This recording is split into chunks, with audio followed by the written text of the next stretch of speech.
Good evening and welcome to the March 2nd, 2026 meeting of the Hampden Selectboard and Board of Health being held at the Town Hall, 85 Wilbraham Road. Please stand for the Pledge of Allegiance.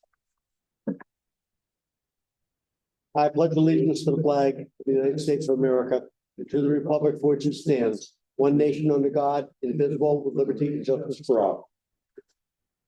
All right, we are broadcasting this meeting over Zoom as well as recording it. Is there anyone else recording the meeting? Kristen Rivers from the Times. Hello, Kristen. All right, first we are starting the meeting a little early because we have a fairly extensive agenda. And we're expecting some real high profile guests around 6 o'clock, right, Don? Who we getting? Oh, yeah, Paul. Oh, good.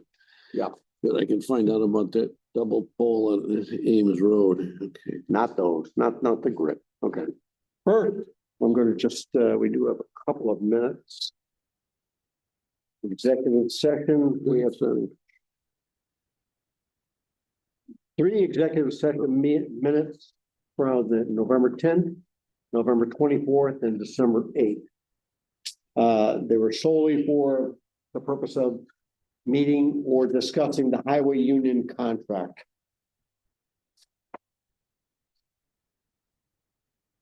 And I think we have signed that contract. We are pretty done with it. I entertain a motion to accept all 3 minutes, and I'll throw it to Don with or without. I think with. We can At this point, we sign the contract, right? Yeah. Okay. So move with With release. Second. All in favor? Aye. Aye. So that's November 10th, 24th, and the 8th. Like a consent agenda at that point. All right.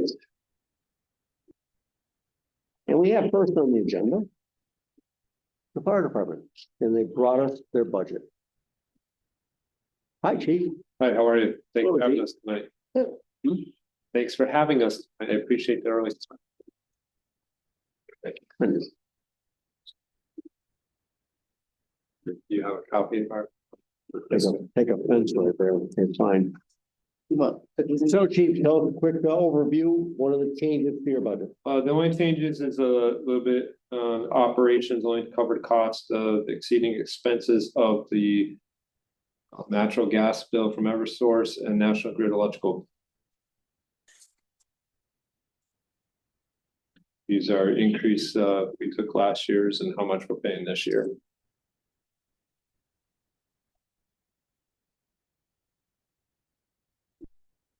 Okay, well, we have a different copy. So I've got one here that shows the appropriation is dropping from 59 to 50. That's under salaries. I understand that. So you don't have a more up-to-date one? No, because the salary, the number you're looking at, John, my salary is not included because none of the salaries are included. Well, the COLA was issued a couple weeks ago. I thought you guys would have that up. Do you want that copy? Yeah, please. All right, I thought we weren't supposed to bring copies with. Usually you don't want copies of the salaries included in our budget. Well, if the COLA hasn't been done, but now So Dick did send out the email about the COLA a couple weeks we do ago. it both ways in case you ask for them to see. And so we have to see it before it goes to advisory. So thank you so much. Thank you so much. And you can have these back, so you need them for advisory. The COLA were sent out, or wasn't, That's fine. So this be inclusive of COLA and any steps as applicable, not every year. yes, as the treasurer is presented to us. Okay. All right, so the salary went up 12. The bulk of that is COLA, you think, or our change? It would be COLA.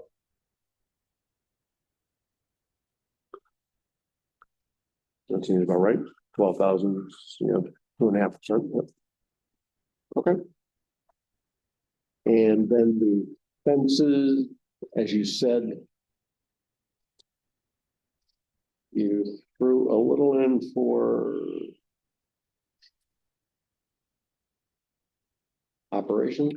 Yeah, it's for utility. Operations is inclusive of utilities. Yeah, okay. Gas and electric. Hope you're right. Who knows? It's a day by day proposition right now where those prices are going. So. All right, any capital needs this year? The only capital needs that we're thinking about is some additional fire pagers. We have a program software, it's called I Am Responding, and it works good, except we can't not monitor it 24/7. We're not at the station 24/7. Mhm. So a lot of times the computer will do an update, we'll kick that program off, and then we lose lose the program. So it's not going out onto people's smartphones and stuff. They're not receiving the messages. Or another instance is we lose the Wi-Fi or cable internet. Mhm. So it's not 100% reliable. A lot of people rely on it, but in those situations, especially recently, we found out that a lot of people don't have working pagers, or they should have pagers. So this is just a article for 10 additional fire pagers. It's not on that. It's not on the town meeting thing, because it's a one-time cost. So it wouldn't be on this budget, or would we put it on the bottom? Are you asking for a warrant article for these pages? Yes. So yes, it would be on there. Okay. All right. That's my bad. So, because we're asking for all warrant articles at this time as well. Mhm. So you were going to submit one for approximately how much? That'd be 6,000, roughly $6,000 for 10 pages. Okay. Because Brian's working on the draft one right now. I don't think I saw that on there. Oh, Jean stopped by and there's a Okay. placeholder on there. All right. Good. Yeah. All right. And That's then, it. No truck, ladder truck. No. The new forestry truck's supposed to be delivered this week. Is it?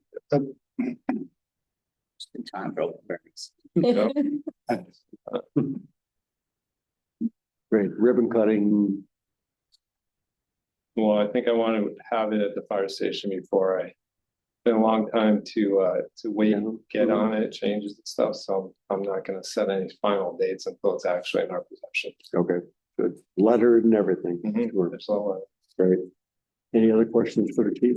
Yeah, what's the shift coverage?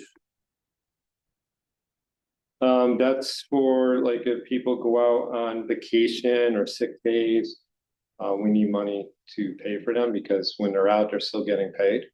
So that's just that fund goes to pay shift coverage. Like you would call a call person, right? Yeah. To go. Fill in. And that's worst case. I mean, it might be on occasion you might not have that third person there. Might happen. Right. So, Do they get the same rate of pay as they do when they go on a call? No, it's on here to get.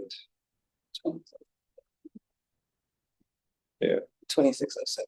2606 for the call for someone that comes in on the shift. Shift. Yeah, And then they would be there for the 8 hours, right? correct. In the EMS quality assurance, Yep. who does that? Our Lieutenant Josh Sterling. Now, are the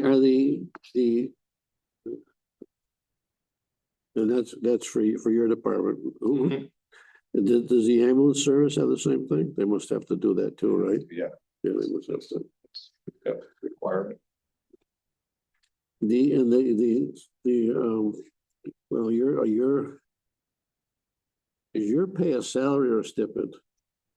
Salary, And what about the fire officer stipend. stipend?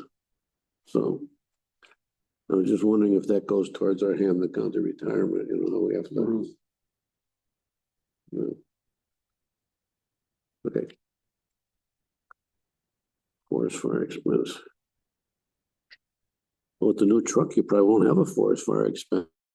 That's what that new truck would prevent all forest fires, right? Hopefully. Something to be said about advertising. your lips to God's ears. It's gonna get scratched in. Or Okay. I'm all set. Thank you. You're still set. Great. Wendell, any questions, sir, chief? All right, Brian. Sure. Well, thank you for coming in. Do you have any questions for us? No, if we get the contract for the architect designer for the fire station sign, that'd be good if we get that done this week. That would be huge for us to get moving on that and answer everybody else's questions. Okay. That's all. Great. Have a cookie. Did you get the email I sent about the, That's what I'm referencing. okay. We still need that architect to get us to that spot where we can tell you. Okay. We have enough. Great. Thank you. Thank you. Are we free? I guess so. No, apparently not. No.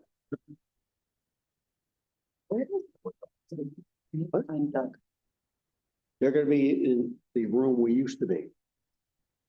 Down in the hall. All right, Wendell, you saw how difficult it can be appearing before us. We still have the opportunity to leave before we put you under the, the bright lights.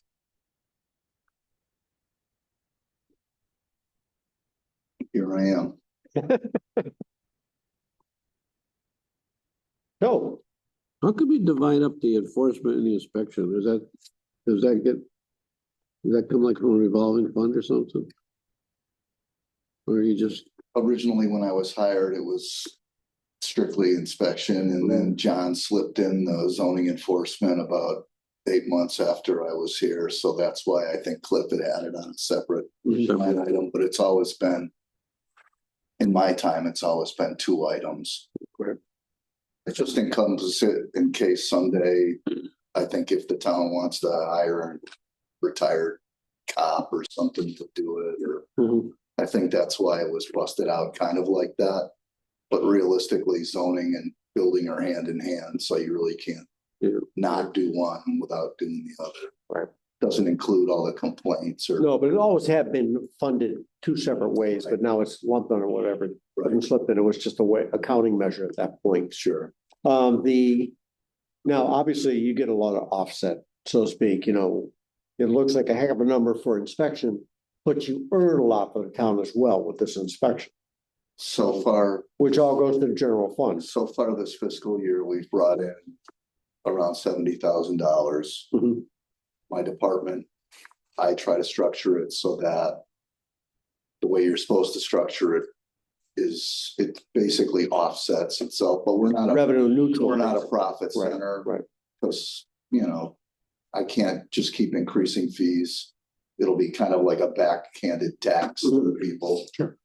By the same respect, I want to keep them low so that people come in and, Mhm. aren't afraid to come in and use us, but it's not strictly just the building department. I mean, No. I literally do the stormwater. I'm on any committee you guys volunteer me for. Well, it does look like, if you're tracking that way, you are going to be pretty much revenue neutral at the end of the year. Well, that's why I think Cliff used to always love it when I would come in, because he would brag about my department really doesn't cost the town a tremendous amount of money, and we're also needed for a service for the community. Sure. And Don has brought up a point in the past about our fees equivalent to other towns, and you've kind of kept them that way. Yeah, I mean, when we changed the fee structure, probably about 4 or 5 years ago, I want to say, I had done the research with the surrounding communities. If you go further towards the east, it becomes more, or Chicopee also has a wicked high pay structure as well. But really my goal is to try to make it so that people come in.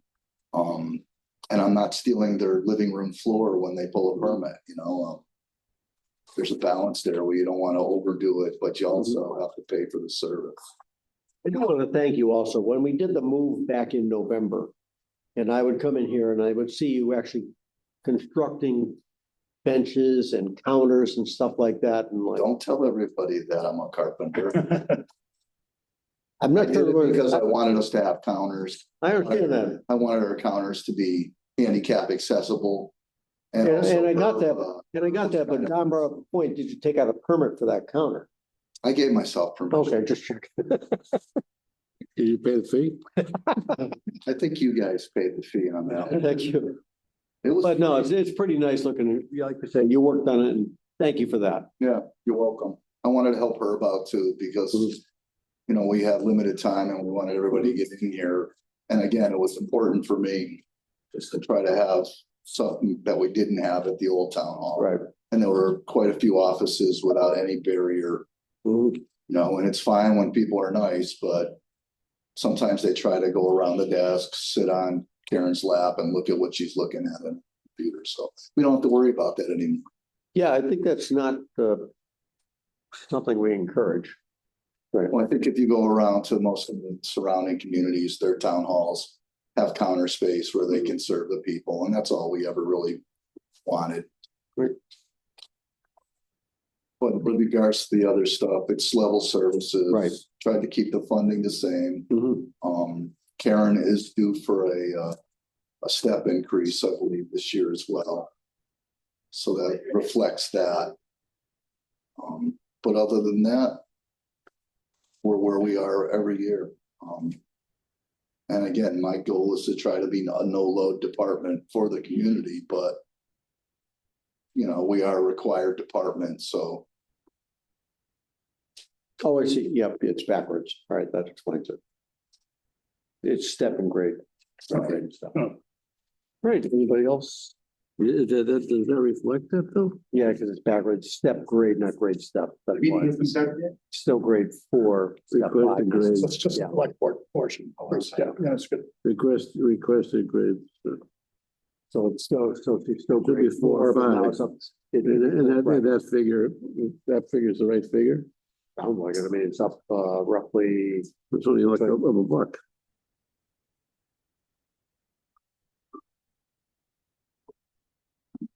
Because Maybe this will help. 2.5 would be,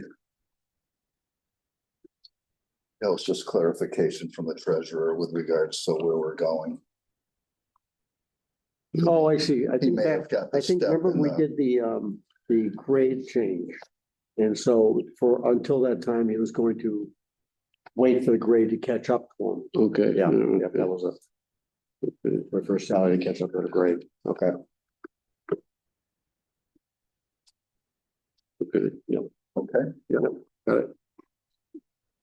But yeah, you say 5.5 for Karen, but your sheet reflects 4.5. Right, and that's where she actually is. So That's a that's a typo. typo on the sheet. Correct. Okay, All right. great. That's good. Oh, I have no questions. Straightforward. All right. Thank you. Thanks for coming. Good luck. Good luck. Are you in to see the advisory tonight? Right, I'm gonna tell them you guys okayed me for a monster raise. Yeah, yeah. Fine. Just to look at their face. They're probably watching this right now. They already know. Well, that's no fun. Yeah. Okay. Thank you. Thank you. All right.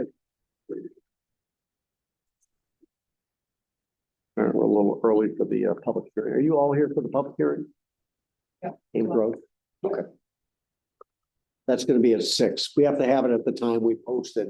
We can't start early, because there might be 100 people coming at 6 o'clock that want to hear everything. There are not gonna be 100 people coming. To your advantage, get cheers. All right, so while we're waiting, Mr. Health Chair, Want to do Up with food permits. the food permits? yes, please. Do I have them in here? And then. I don't know. Oh, yeah, in the back, maybe one way in the back. Here they are. Orange. Orange. I have 2 health permits for DNR Farm. One permit is for retail food service. And the other permit is for a residential kitchen establishment. And they've been approved by the Board of Health and Inspector. And we double checked that with them and they're all set, so. I would entertain a motion to approve. So moved. Second. All in favor? Aye. Okay. We also have on the agenda to reappoint the associate member to the planning board. For the last couple of years, it's been Joe Sibilia, Yeah. and we've conversation. Joe does want to continue in that role. And with potential changes in membership, it would be prudent right now to make sure he's involved in any upcoming special permit. So albeit I don't see anyone else coming forward for it. Those slew of candidates, they can all run for the open seat if they want. It's not something Joe wants to do, does he? Associate. That's what I'm saying, this is associate, but, Yeah. I move approval of Mr. Segalia for associate member of the planning board. and what is the term we have for that, Don? Is it It's 3 years? 3 years. Every year. I think it's every year. I think it's every year. Every year. Yeah. Second. All in favor? Aye. Aye, so Joe will continue until June 30th.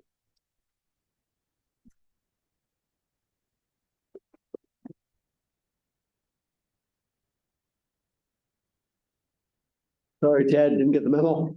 Okay. Did it start? 5:30. Oh, no, I didn't. Get that. Geez, I missed everything. I missed the pledge. I missed you guys reacting before the thing. That's the only reason I called. We appointed you to another board while you weren't here. too.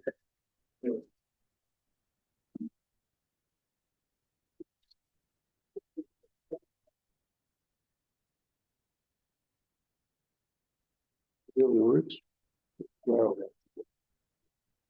who signed your name?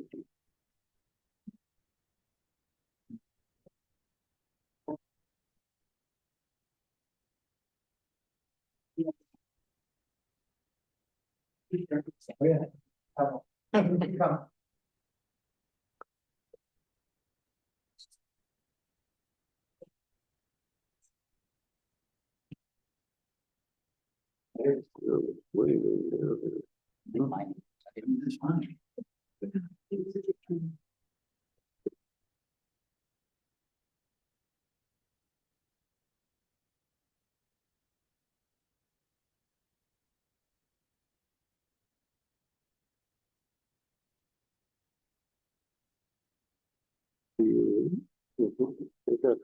Oh, that's all. On that one. You get the bills? Yeah, I got the bills. I didn't know. Permits there. I didn't know. Look at the bill. Permits. I just saw that email from Lauren about the next thing I was gonna ask, have we heard anything from them about the start date for paper? In a while, so, yeah.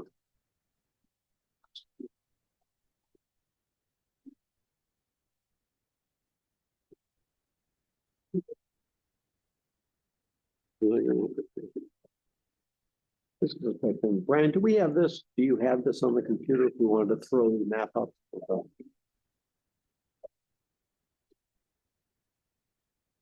What is this? Do we have a response from Mark? I didn't see one. So I'll double check.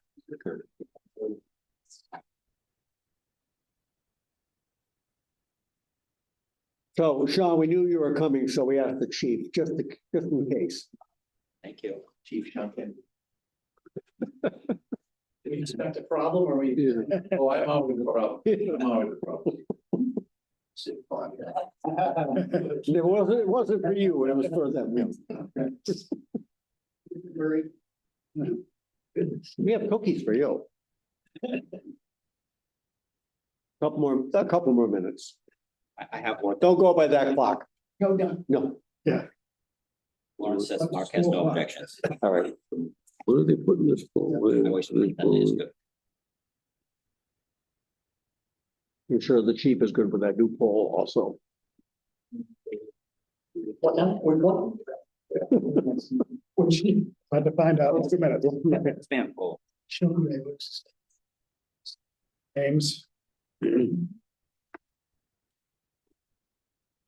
Kurt, that's good.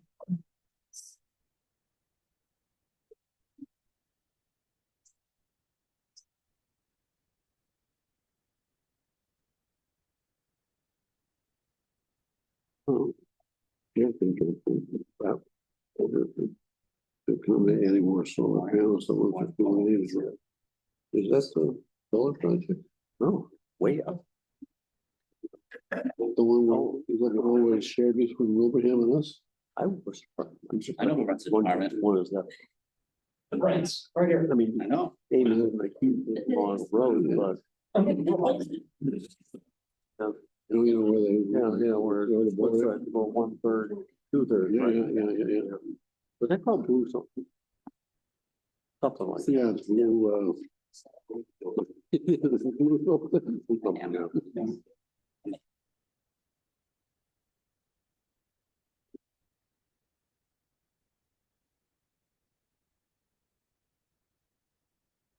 If we go to the planning board, there's more panels, I'm sure.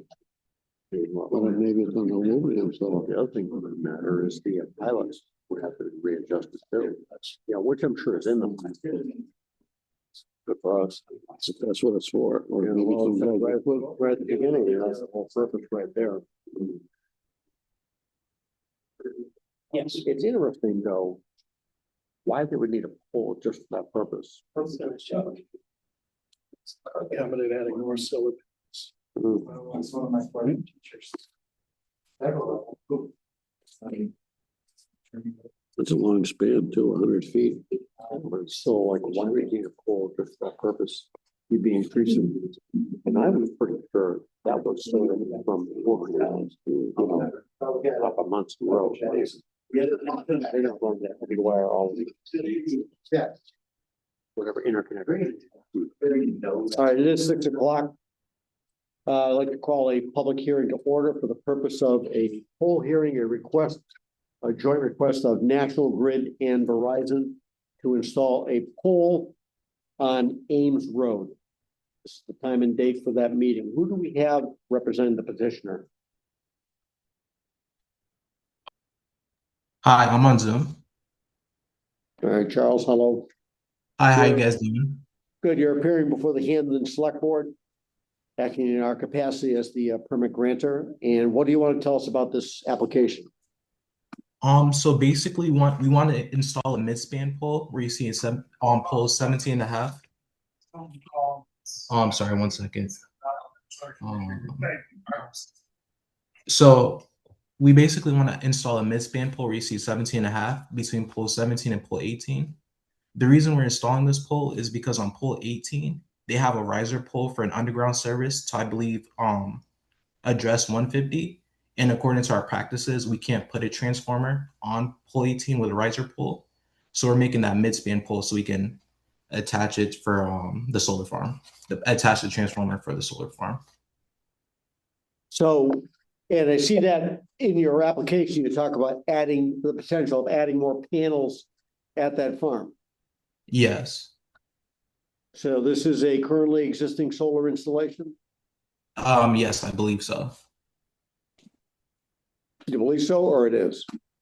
I'm sorry. Yes, it is. I'm sorry. Thank you. Is that the one that is split, is 1/3 of it's in Hampden and the rest is in Wilbraham? That I'm not sure of. Hmm. I'm here on behalf of another designer. Of course, as always. Yeah.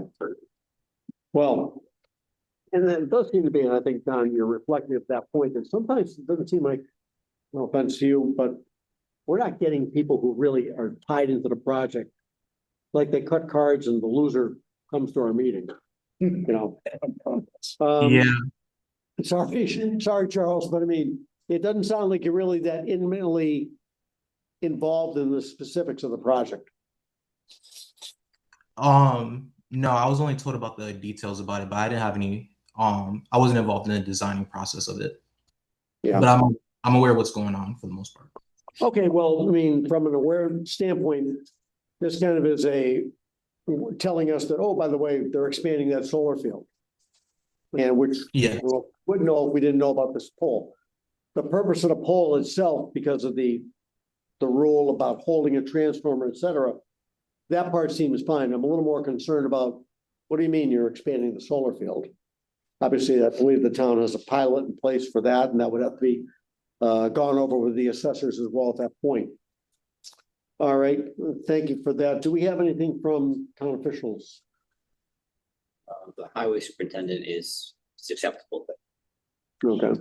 Do you know if the solar panels are being expanded on the Hampden side or the Wilbraham side?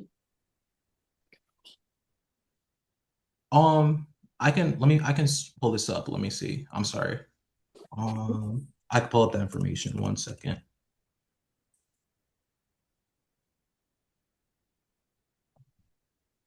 It's gonna be one moment. Slow Wi-Fi. I apologize. Okay. Carolyn, this is on Ames Road. Somebody on Zoom just asked a question. 1518.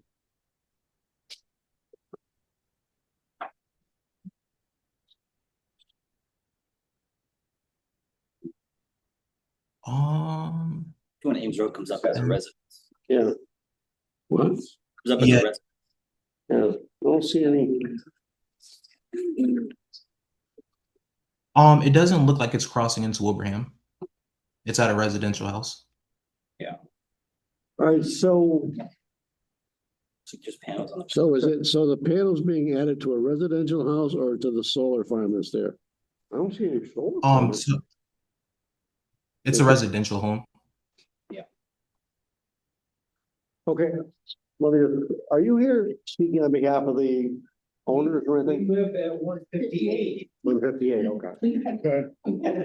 We were abutting homes. Yeah, Okay.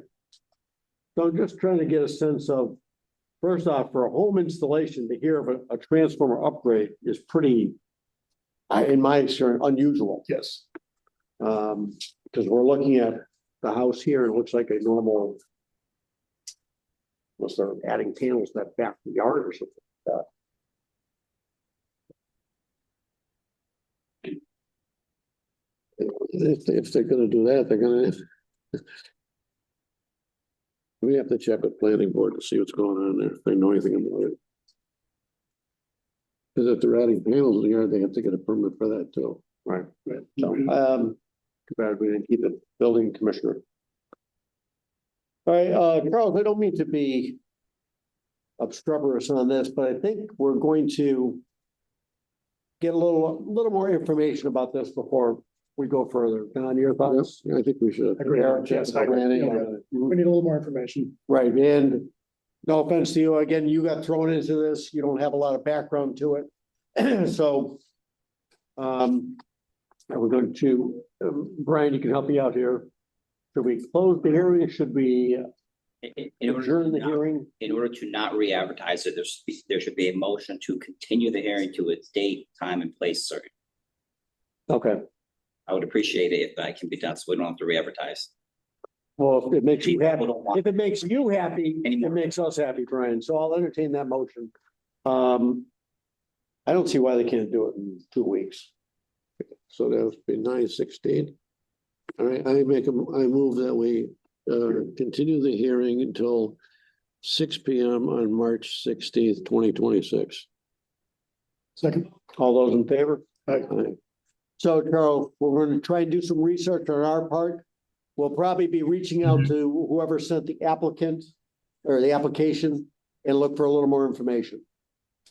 All right, I appreciate you guys. All right, thank you. And before we, is there anything you all want to bring up, or you know as much as we do at this point? If it's for a individual house, why do they have to add another pole? Why can't they put the transformer on an existing pole? Well, he said they can't, but I mean, why do you need the transformer for just a regular solar installation? You know, lots of people with solar on their homes, they don't have a transformer. Right.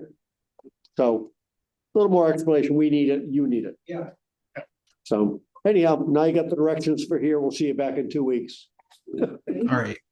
Thank you. Thank you, Joe. No, motion has already been made and seconded to have a public hearing for 2 weeks. So that's. All right, next on the agenda. Highlight of the evening. Yeah. What? No, chief, it's not you, it's them. So we have opportunity for some members of the school committee and school administration to chat with us about the upcoming budget. We invite you to come down. We already heard last week that sometimes it's tough to pick up people in the back row. You probably don't get this from Wilbraham, but we offer you homemade cookies. Did you make them yourself? Close enough, close enough. They're made in town. Oh, great. I'm taking a. Thank you. Oh, my. That's really good. Where are they made? Village Food Market. Huh? Village Food Market. Oh, okay. You guys want me to call for it? Yes. Okay, do you mind if I? No, not at all. All right, 6:09. It's 6:09 PM. I'd like to call to order the Hampden Wilbraham Regional School District Technology Finance Subcommittee. In attendance, we have myself, Michelle, and Sean. Is that okay that I am? You were posted and you're calling it to order. Correct. Okay, great. Correct. I had, I polled to see who's gonna come. Mhm. And since we had a quorum, I made. Good call. Good call. So, how many? All right, so this happened because I saw a couple weeks ago, you had presented to the Wilbraham Finance Committee. And gosh, we felt we wanted to hear the same thing.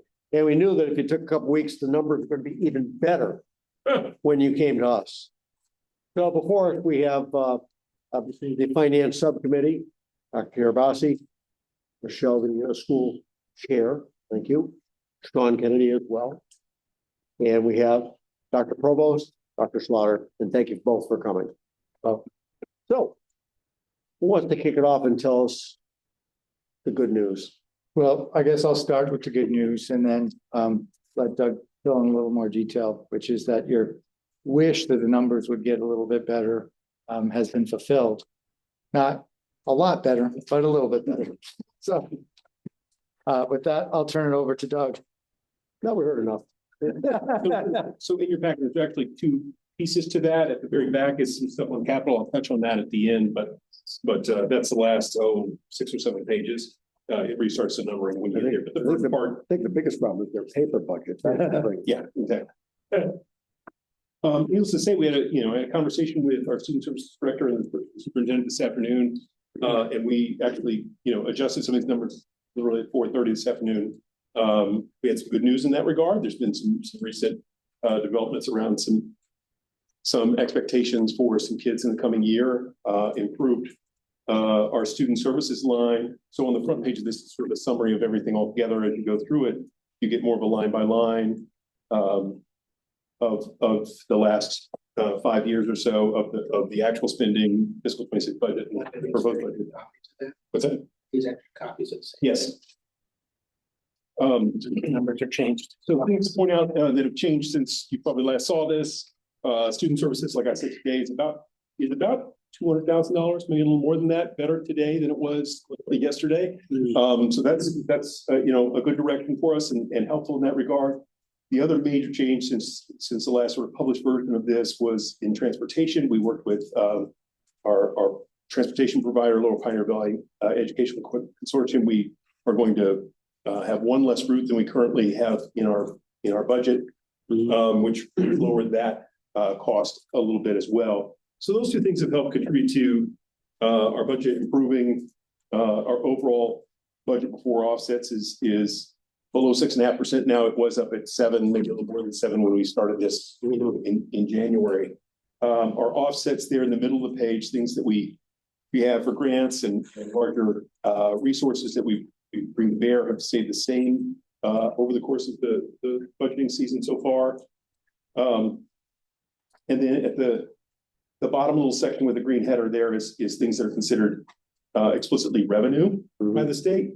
Again, those estimates have not changed since earlier in the year.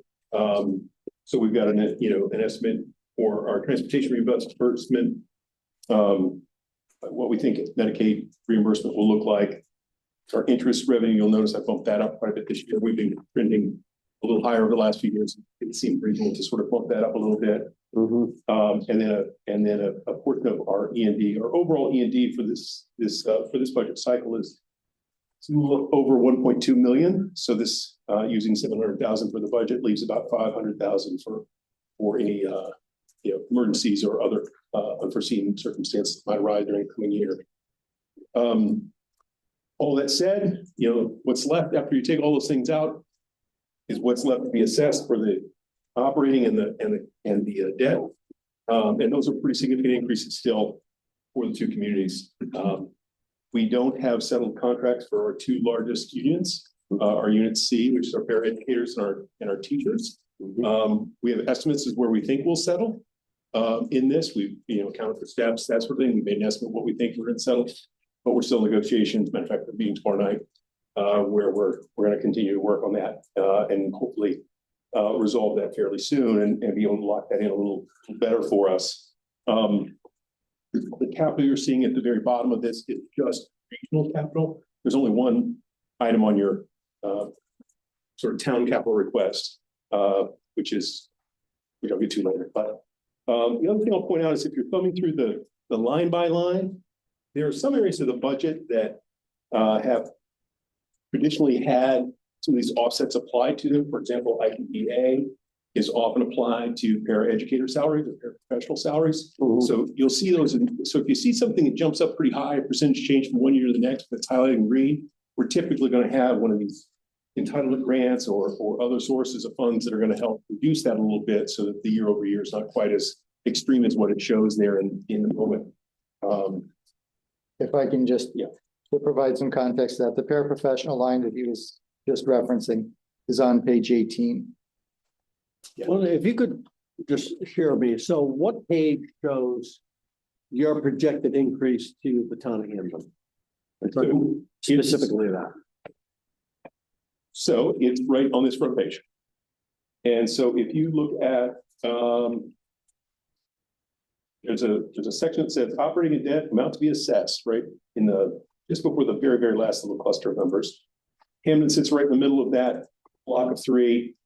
Current year, it's 9,332,785.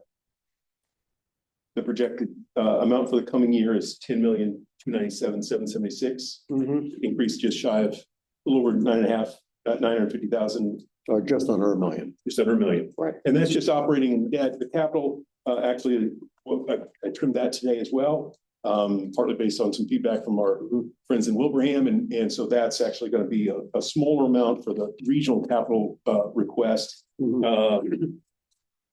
the current year. So that's the sort of the bad news there. The 10.34% is where we're at right now. As far as an overall change from status. Right. So looking at, I'm going to obviously say some things and then the other two members will speak. The budget went up, like you're showing here, 6.5%, roughly. Two large increases, $1 million in benefit and insurances, $1 million in minute charge. Obviously, the largest ones that jump out to me. Going back historically, looking at benefits and insurances, I don't see that type of year-to-year growth prior to the past couple of years. And I'm just going to jump on my soapbox for a bit, and I think I've shared this with you before. And this is maybe not under your control, but you are the largest part of the Scannick Valley Collaborative in terms of the health insurance. And it's my understanding that they present an increase, and that is what it is. And you take that increase, all the members, that's the increase. There's not a lot of pushback to it. I speak personally because I have a business, and every year our provider comes to us and said, Health New England's going up this much. Fallon's going up this much, Pilgrim's going up this much, and my brother and I have to make a decision about how we can mitigate that increase without overloading the people participating. And it may mean changing a copay. It may mean changing the out-of-network deductible. And I question if Scannick Valley actually does any of this, because this type of increase shows to me that they just present you with a number. Hey, health insurance is going up 9.5%, and that's the way it is. And I think there's an opportunity for the member towns and organizations to push back and say, we need to bring that cost down, because this doesn't reflect any pushback by Hampden, Wilbraham, the school or whatever, or taking that opportunity to say, look, can't we do better by doing something? You have an obligation, just as the town does, to provide insurance to your employees and your participants. But there's nothing in there that says, this is the type. You shall have a 0% copay going to an office or whatever. And I think there's an opportunity here for the budget to be trimmed by saying the plan has to be adjusted so what? It's a really good plan. Brian took a look at the plan and showed that, for instance, the family, was it Blue Cross? Family Blue Cross was 2,500. We have Harvard. Our family is 1,300 at my office. And we have pretty decent co-pays and stuff like that. And if you're offering that, it's a bit of a Cadillac. When I actually went back and asked my guy, what if I offered Blue Cross? He said, with your current numbers and stuff like that, your cost would be probably $1,550, nowhere near 2,500. And I'm saying to you, in my opinion, there's an opportunity here for ourselves, Wilbraham, the school district, to go back to Scannick Valley and say, we need better numbers from you. You need to present us some options that we can go back and say, hey, our insurance number is not going to go up $1 million because we're going to take advantage of some cost savings there. That's just me throwing it out to you. I see an opportunity there. Maybe it's not being taken. So I'll offer a little bit of a picture. And I will say, and I've always said this to you, Doug, you come back from a town perspective. You were a select board member. So you know where we're coming from because you've been on both sides of it. So you know the pressure's on us, just like it was for you. Yeah. So. And I think the thing I'll say is that even where we set the rates, the conversation, sort of what they were projecting was a 17% increase. Sure. So, but that's sort of looking at a single year. And I think, to Dick's credit, he pushed hard and said, I don't think it should be that. That's just too short a history to lean on that. And the trends nationwide in health insurance have been really, really tough for everybody, both on the drug side of the equation and then the services provided side of the equation. Both those have been very high of late. But we didn't have a conversation about plan design change. I think, so we had 0% 2 years ago, we had 4% this year. It's going to be between, depending on which plan you have, 2.5%, some people 15%, but most people are either 10.5% or 11.5% increase. It's a pretty hefty hit to us as well as our staff. Right. Typically, the things you do with plan design change shift burden onto those who utilize it more and to the employee a little bit. So when you have higher co-pays or higher deductibles or those kind of things, it shifts the cost to users.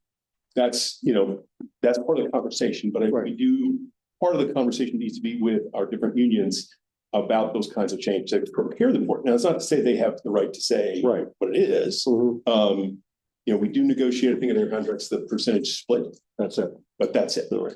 But I think we're at that point. I would agree with you. We've had a couple of years where we've had a pretty steady increase. It's looking like fiscal 28 will be kind of in that same vein if we don't touch anything. I mean, just the nature of where. Right, but just historically, thank you for the look back, but I don't think we've seen that type of meteoric rise in that part of the budget. Yeah. Like you say, you've had a couple of good years, but.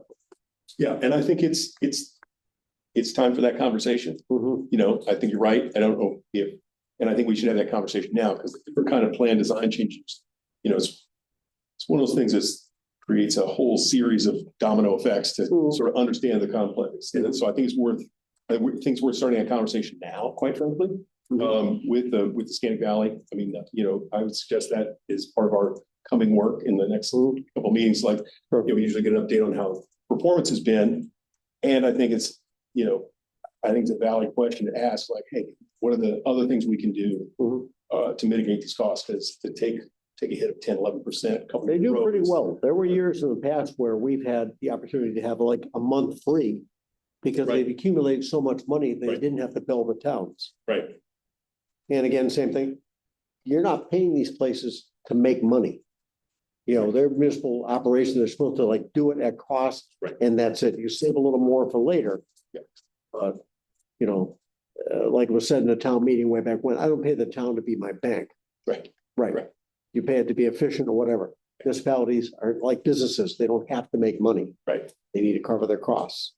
So I express that as, in my opinion, an opportunity perhaps for a budget adjustment there. Doug, I had a question. Our relationship with Scantic Valley. Everybody in Scantic Valley goes with the same insurer? And they negotiate that, or do different parties who participate have the option to go different ways? Like, if we push back and say, okay, well, we're like the big boy in the pool here, you know, we want things changed, are we going to cause a cascade of changes for everyone else who participates? Or could a change just happen?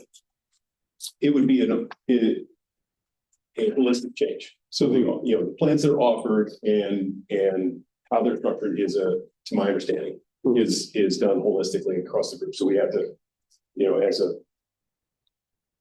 multiple member body, have to come to agreement about that.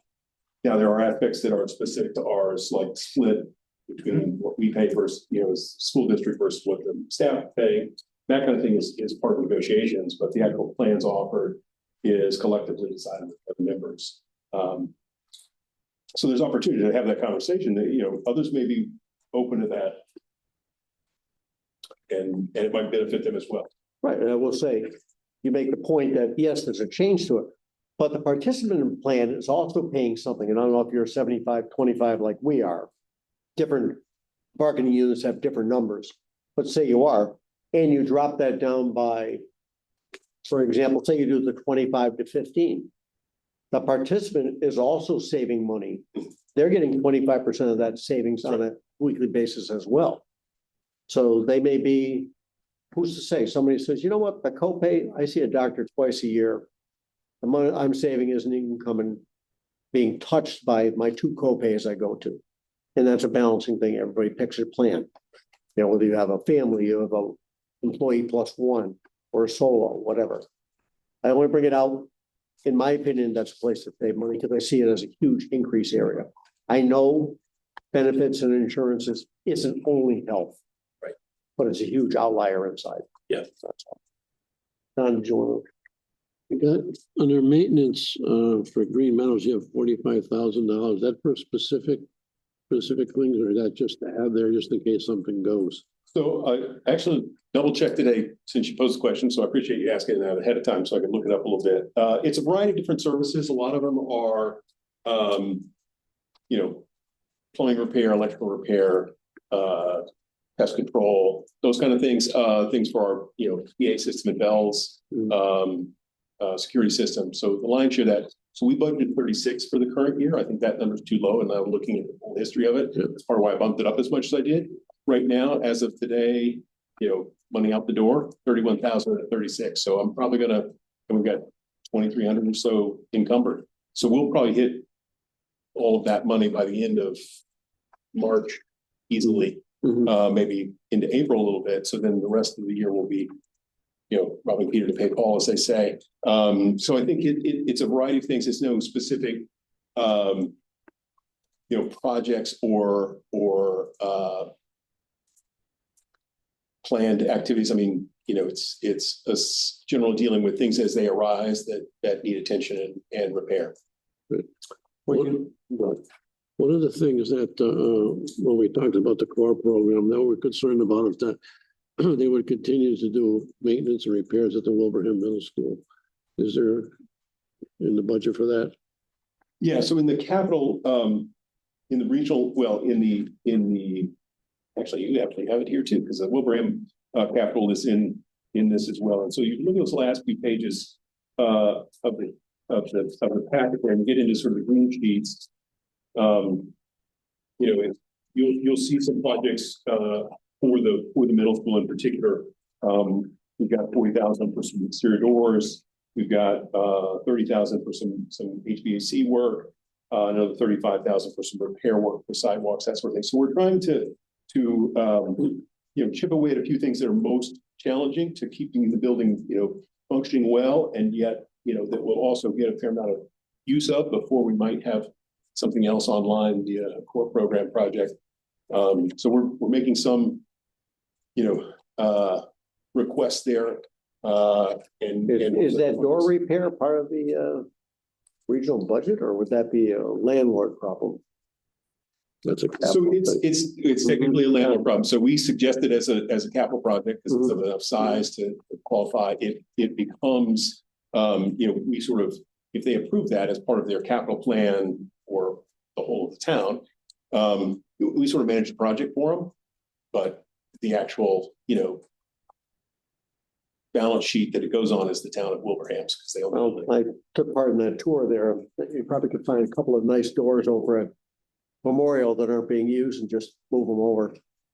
That may be true too. Couple linchpins. They're trying to save, they're not trying to save Wilbraham money, we're trying to save us money. Oh, no, come on, we're one for all people.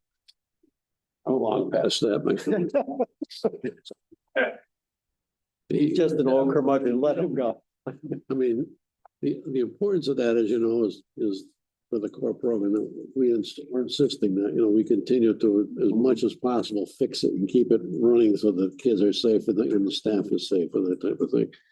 I know it's also on the capital, you have the, for Green Meadows, Actually, we're also doing projects like now, right? That's what they've been, and, back to all of it. Yeah. That's stuff for next year, but there's stuff that we're spending money on right now. So we got, didn't we do some switch upgrades at Green Meadows last year? We did not. Like a switch upgrades every year. So you have 150,000 you're requesting this year. Yeah, so this is the system that's in place currently that switches to, if power goes out, we switch to the generator. That's fine. When we want to switch back. No, I thought we were talking network switches. It seems like every year. I think we did do some network switches in the past. Yeah, This project specifically is for the switch on the generator. It's There it is. Yeah. And it's no good after. It does not flip back when the power comes back on. As Doug was explaining, you have to bring in a technician to manually flip the switch because the electronic switch doesn't work anymore. And at some point, that manual switch will fail as well. How much does it cost to have the guy come in? Yeah, really. We got people looking for work. I mean, seriously. Yeah, it's like $600 or $800. And it's, we were fortunate when it happened earlier this year. At some point, power dropped it, and it was earlier than the fall. Really? They were able to. No, really? Yeah. Really? Well, I live next door and I don't recall power going out in the fall. So I'm on the same line. Even a short interruption will cause it to kick over and then it doesn't kick back, which is kind of the problem. Right. But we were fortunate that we call it's Eversource.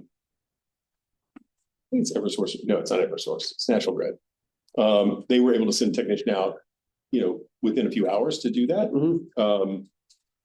So we're not only is there a cost associated with it, but there's a timing. So if they're busy with other things, it's going to be a challenge to get that. So an upgraded transfer switch is how much? 150,000.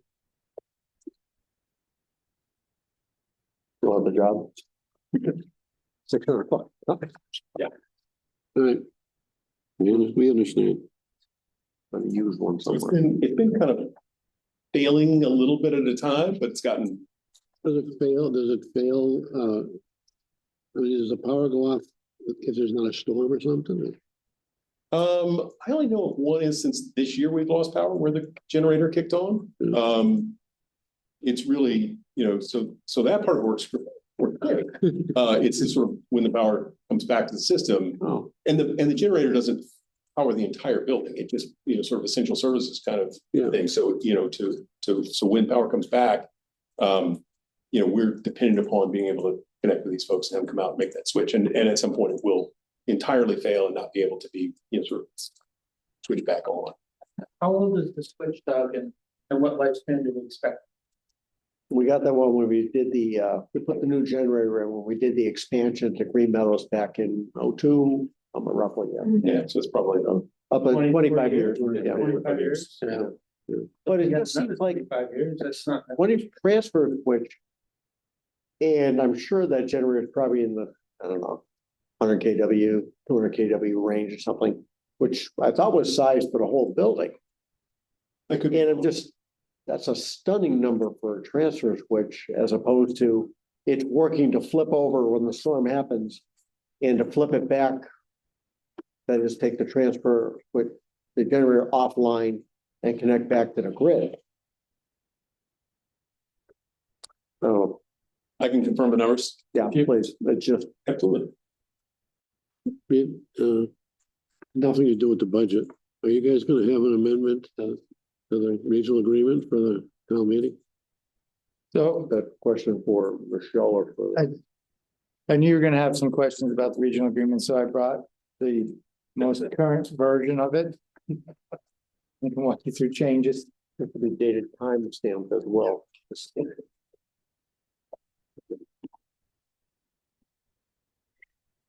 Yellow is new? Yes. Jump that trip hazard there. Actually, about yours, but. So all the changes are on page 6.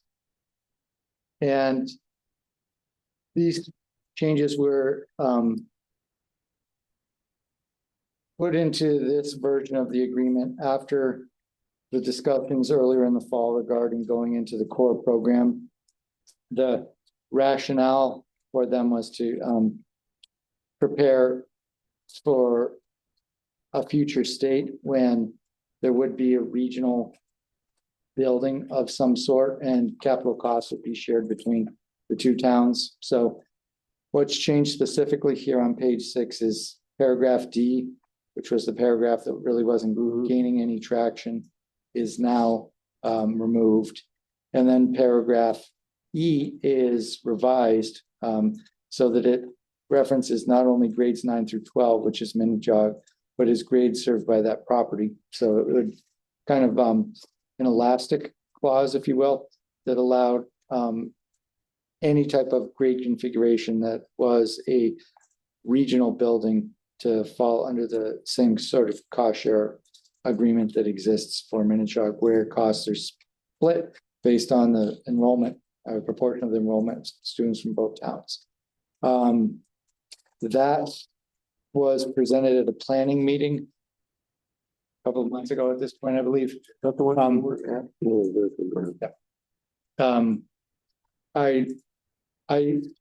My sense of it is that there may be some acceptability around paragraph E for any new projects, such as a core project. But the elimination of paragraph D is very unacceptable to Wilbraham, because in the event that we are to go into a core project, it's not as though the existing building would vaporize and a new building just appear. There would be a period of transition. And so dealing with capital costs during the period of transition is what I would characterize as right now. After that meeting, a suggestion I had made, actually had an opportunity to talk to the select board after that meeting. And a suggestion I made was to ask the attorneys to look at this language and see if there is something that could be worked out that would be amenable to the two towns and to the district. I know that Wilbraham has, I've received communications from Wilbraham that they have authorized their attorney to go ahead and do that. I checked in with our attorney today to see if any contact had been made. It hasn't at this point, but I would expect Attorney Winner from Wilbraham to be reaching out. Part of my request was that they communicate with the legal representation for Hampden. So my ask tonight would be that you would authorize that so that those conversations could take place so that we could move something forward, which is all a long preamble to say, I can't answer whether or not something's coming forward at the meetings, because I think there's some language that needs to be worked out. I'm going to call it paragraph, X. Yeah, paragraph X, whatever goes between C and E. Well, is it, and correct me if I'm wrong, my understanding is the whole thing for us revolved around pre-existing. I think that one word is in our things. Going forward, and assuming you were in the core program and you're expecting a new building either on that site or in a different site, anybody would be realistic, Wareham as well, they're not going to spend a ton of money taking care of something like, oh my gosh, we need a new gymnasium. Well, for 5 years, you don't need a new gymnasium. You need to fix the part of the floor here, so it's good for 5 years. They would be prudent about it. We would understand that. It's, in my understanding, the thing that's been holding it all up is pre-existing that perhaps was not addressed at the time. And Sean, you've been part of this, and I think you sense that that's been where we've been hung up the whole time. Yeah. Right, okay. Michelle as well. Don, you've been fairly involved in this. I'm not sure if you recall. I'm Sean, this is Michelle, though. Hello. So that's my thought. Anyone who's the superintendent would know when he gets an email at 3 o'clock in the morning, they've been thinking about this. Right, fresh off the treadmill. Yeah. Under E, if let's say this is theoretical, let's say if E passed, right? Wouldn't Wilbraham have to sell the building or give the building to the region to make it a regional building? That is another issue that I think needs to be addressed. There've been some conversations about different mechanisms that could cause the building to go from its current ownership to ownership by the district, but we never really had details on that. Now, excuse me for interrupting, but I'm just thinking about in terms of maintaining the building. This is going to be a 5 or 6 year process, no matter what happens. Correct. So let's say the core program, look at, you can't build a new building, but we think you should renovate this one and add 5 classrooms to it. I mean, it's a 5 or 6 year or 8 year project anyhow, right? So it's those pre-existing things that are, how do we, you're trying to deal with them. I know you're doing a few things, so. If you try and make it generic, Mike, say you say, or all buildings leased by the thing, and then you open it up. I know there's Wilbraham kids at Green Meadows. Do we start getting into, we need a percentage of those 5 kids? Well, like, you're pulling this thread on the sweater here, and either you're so specific or it just opens everything up. And I know we're all trying to get the same thing, but it goes back to the letter the 3 of us crafted. How are we going to be sure, if you're in the core program, the kids that go to Wilbraham Middle, Hampden and Wilbraham kids, for the next 5 years, next 6 years, all kids, we're not talking Hampden, you're concerned about the Wilbraham kids as well. We want them to have a great experience before they get to the next truck. Safe. Right, safe experience. Well, I think that the best assurance I can offer, not that it's a guarantee, are the back pages in your budget. You see the projects we have planned for the middle school over the next several years. Say not a guarantee because it's not within our power to make them happen. But, we certainly have done our due diligence in terms of identifying the most critical projects and putting together a sequence that we think makes sense. Maybe you don't change the regional agreement except for the other things. And you wait for the core program to rule. And then we have a memorandum of understanding between the 3 parties to cover the 5-year period. Something like that, because now we're all invested. Yeah. And now we have a clear sense of, okay, now I'm not going to do that $2 million project. I can get by with 100,000 to hold off, whatever, and just see where it goes. Because right now, all your eggs are in one basket. You've gone to the core program, and they're either going to go new one, renovation, or nope, and then we go back to the drawing board. Yeah. But maybe you're trying to bite off too much. Year. We don't get invited in the first year. There's an excellent opportunity. We would be invited in a year or 2 after. Because there's, to some extent with the core program, there's need. And to some extent, sometimes when the need outstretches the funding, there's a line. Does anybody in the room have experience with the core program personally, hands on? And what would your, obviously, I'm not holding you to, what do you think the recommendation would be based on that building? Do you think realistically, they're gonna say fix it, or is it? Yeah. So I discussed with the superintendent at Long Meadow, they're on the tail end of their core program. And he was quite familiar with the assessment done in 2015, since he was our superintendent at the time. And it would be difficult for him to imagine that. So the only question mark is, I think the big question mark is, whether we'll be invited in, and I think that'll probably be more dependent on the funding than else. I think that we've talked to a lot of people that have been involved in core programs, and we've taken their feedback, and we've taken, that's why, we made the request to the select board to get letters of support, because we know that it's one of the things that they look for. Are the select boards in agreement with the school? Or is the school committee going rogue and they want to start building new buildings, right? Because they don't want to waste their time. So I would say my experience with, I think the state, because of knowing some of the people in the state, they're going to go towards, honestly, the campus idea. Because it checks a lot more boxes. The land is owned by both towns. It has the room, because at one point you had both high schools there before they demolished the old one. So there's land available. It gets away from owned by one town versus owned by both towns. It speaks to what Massachusetts wants to be for the 21st century presentation.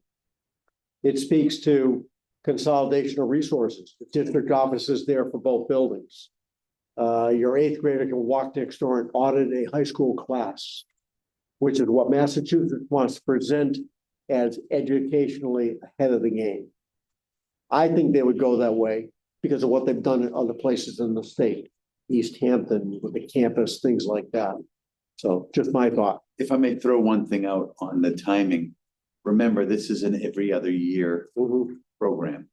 So, and originally we had gone for renovation in the building. Now we're going for the core, right?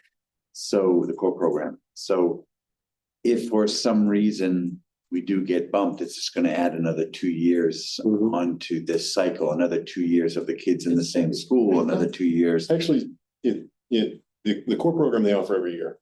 Oh, The accelerated pair is every other year now. Oh, okay. I'm sorry. So we're better off. I was mistaken. I thought they were both going back and forth. So thank you for that, Doug. But it is, you do have to do the educational again. And, there's a lot of different. So back to, I think, Don's original question, where are we with potential warrant article on the regional agreement? If you're saying, well, we want legal teams to look at it, I guess we'll see it next year. You got 17 lawyers in a room. The only thing that's going to be done is the bill keeps coming, right, Don? I mean, I guess he's bringing up a good question, right? We're coming to the time of the year where if there's a possibility there being something, each of the towns needs to at least put a placeholder warrant, right? It could be a prove no action, and it comes about if we don't get our ducks together, which is very foreseeable. Also give you the opportunity to present your case for coming up later. Right. So, Right. Makes I mean, people aware. I don't know, I mean, you two are on the planning board, and John, you're there, you're in the conversations. What do you guys think? Should we be asking the towns to put in a placeholder? Or should we be saying, let's just show? Placeholder, please. Placeholder, please. Okay, Agreed. all right. And so we'll send a communication to Wilbraham to the same effect. Okay. Because I don't think we had this conversation. I think we were talking about a place. Later than we- last year, didn't we, Don? Weeks later than Hampden, Okay. so we have a few weeks. We got a little bit Yeah. more time. Okay. But we also need to get this information out to the public on what the changes are, let them understand it, get into it, ask questions, that kind of thing. Rather than an uneducated populace say, we don't know what this is, we don't understand these changes, potentially.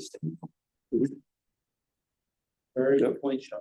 And it's a challenge we're facing because we don't know for sure exactly what the changes will be yet.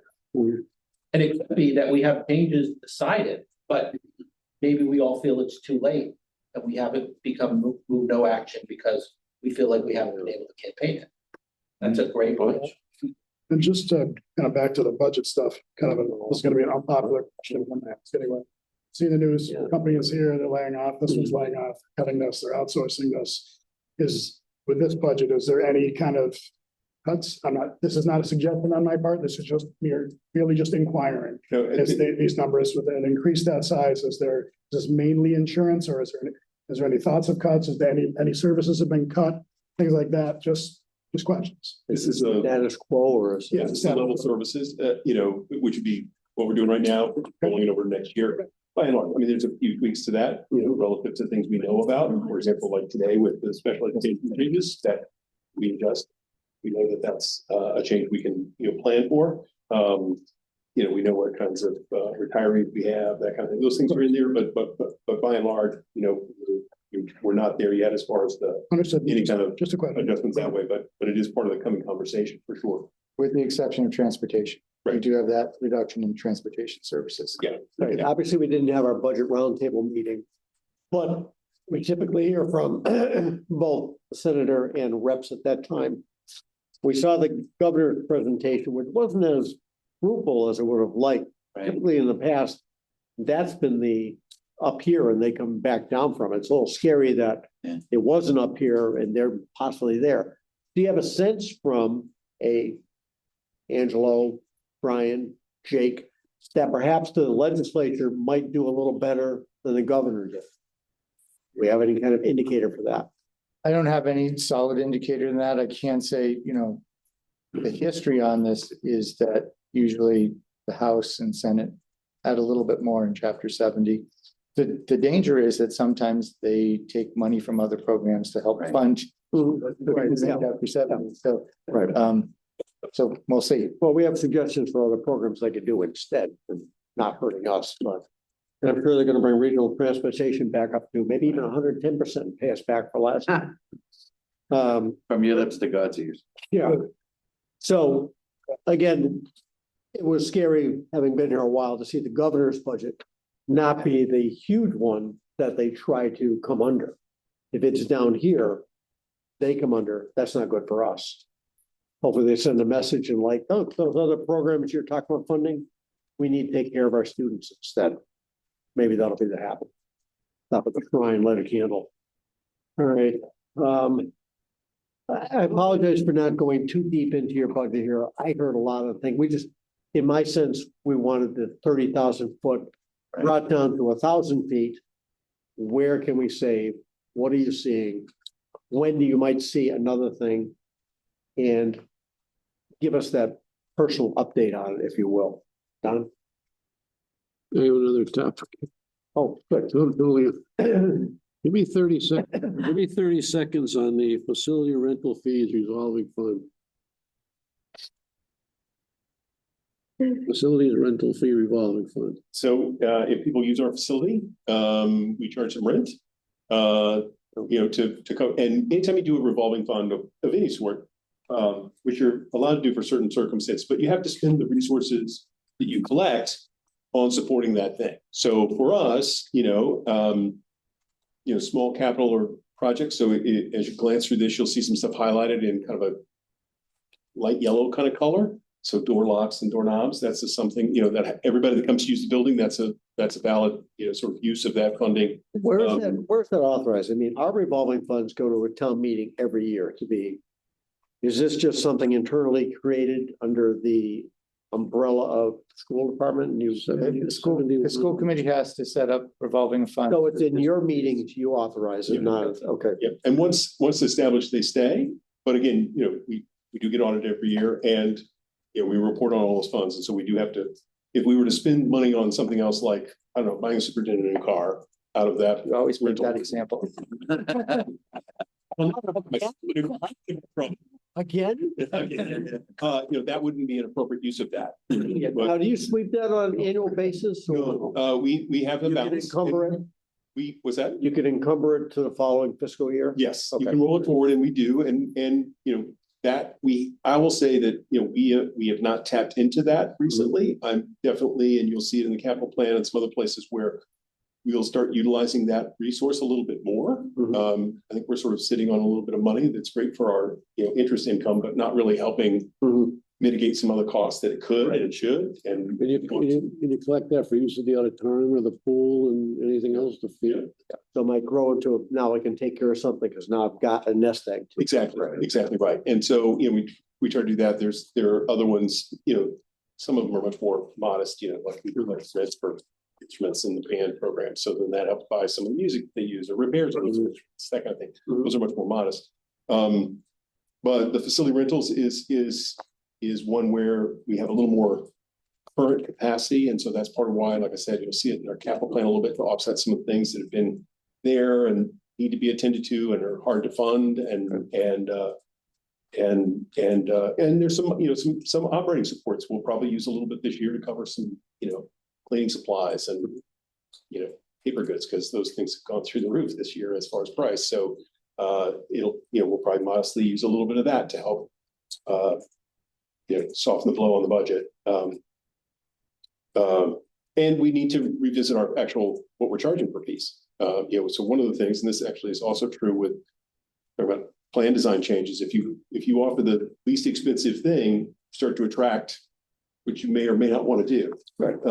And when you do it in insurance, suddenly you attract a lot of people, and potentially a lot of people who might have a lot of health needs. So then everybody's costs go up significantly. If you watch the history of the GIC, you see that sort of thing happen. I think from the standpoint of facilities rental, it's not a profit center. It's not we're not in that business, and we're not good at that because that's not what we do. At the same time, do we have an opportunity to provide a resource to the community? Yeah. And can we offset some of the costs of that and support our own programming with a little bit of that resource? Well, if the correlation is there, as you said, I mean, a rented facility has to fix some doors, which makes sense. Right. The car is definitely out of it. Yeah, it's not gonna happen. Sorry, John. No, that's a good. Now, you guys have another meeting tonight, or no? I thought we were. We do. Okay, We do. time? We have another meeting of just our subcommittee. That's at 7:15, I believe. Okay. I have a question for you. So I'm hearing a lot from people that this is going to be a very big year for Hampden. There's a lot of things going on, of course, like moving over here and stuff like that. There's a lot of challenges on your. This used to be a school, Yeah, really? Yeah. There's some stuff you left, but there's extra paper and you can take it. Okay, we'll take it on the way out. But I wanted to ask you, what do you think of that close to $1 million that were coming at you? What did you originally plan on? Is that something that if nothing changes, are you going to be able to handle that? Because I want to make this. I will say that we haven't talked a number. All I've heard is from the advisory, and I think they've shared that with the finance committee in Wilbraham, that they were kicking around a number in the 450, 475 range, that they felt with what they've seen so far is the number that they have allocated towards growth in the school budget. Okay. So roughly that's half of what we're looking at. Roughly half, yes. And I think in conversation, you may have had some as well. I think Wilbraham was comfortable with that type of projection at that point. So it does get back into, is there a place in the middle that we can meet? Right. Nobody wants to hear the dreaded 112. Right. Right. Because that doesn't help anybody. Oh, and 2.5 over, or 2.5, that doesn't help anybody. How close are you to a 2.5 override right now? I don't think we're even close to the number. We've got the police chief coming in next, and I think he wanted a new cruiser for every officer, something like that. Oh, really? There you go. Great, there you go. Personal engraved tasers, the whole bit. There you go. Well, that makes sense. Okay, that's where we are. I think We're not at that point, obviously. we're not at that He's one of the point. largest budgets. We're knocking on the door. We haven't gotten everybody. What I know Wilbraham has $1 million before they hit the levy limit. What is Hampden put in as a placeholder?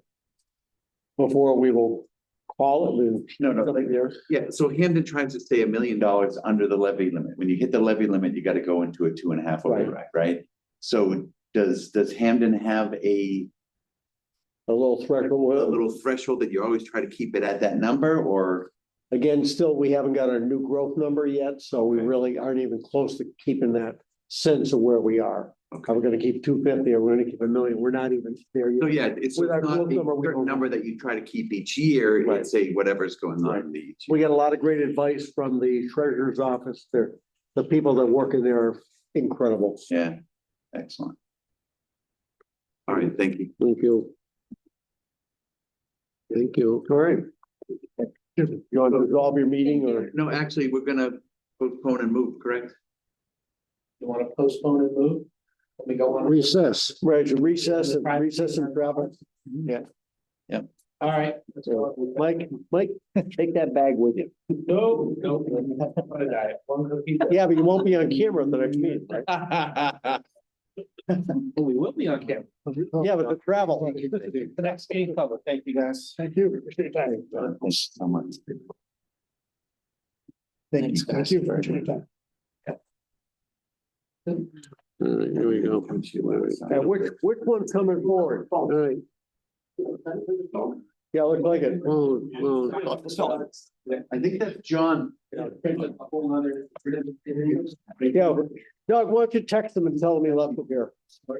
Yeah. He just- No way.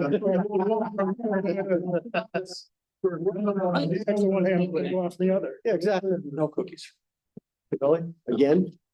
All right, let's I go. had one last. Hey, where were you? I looked for you on aisle 5 the other day. You weren't there. Wasn't there? No.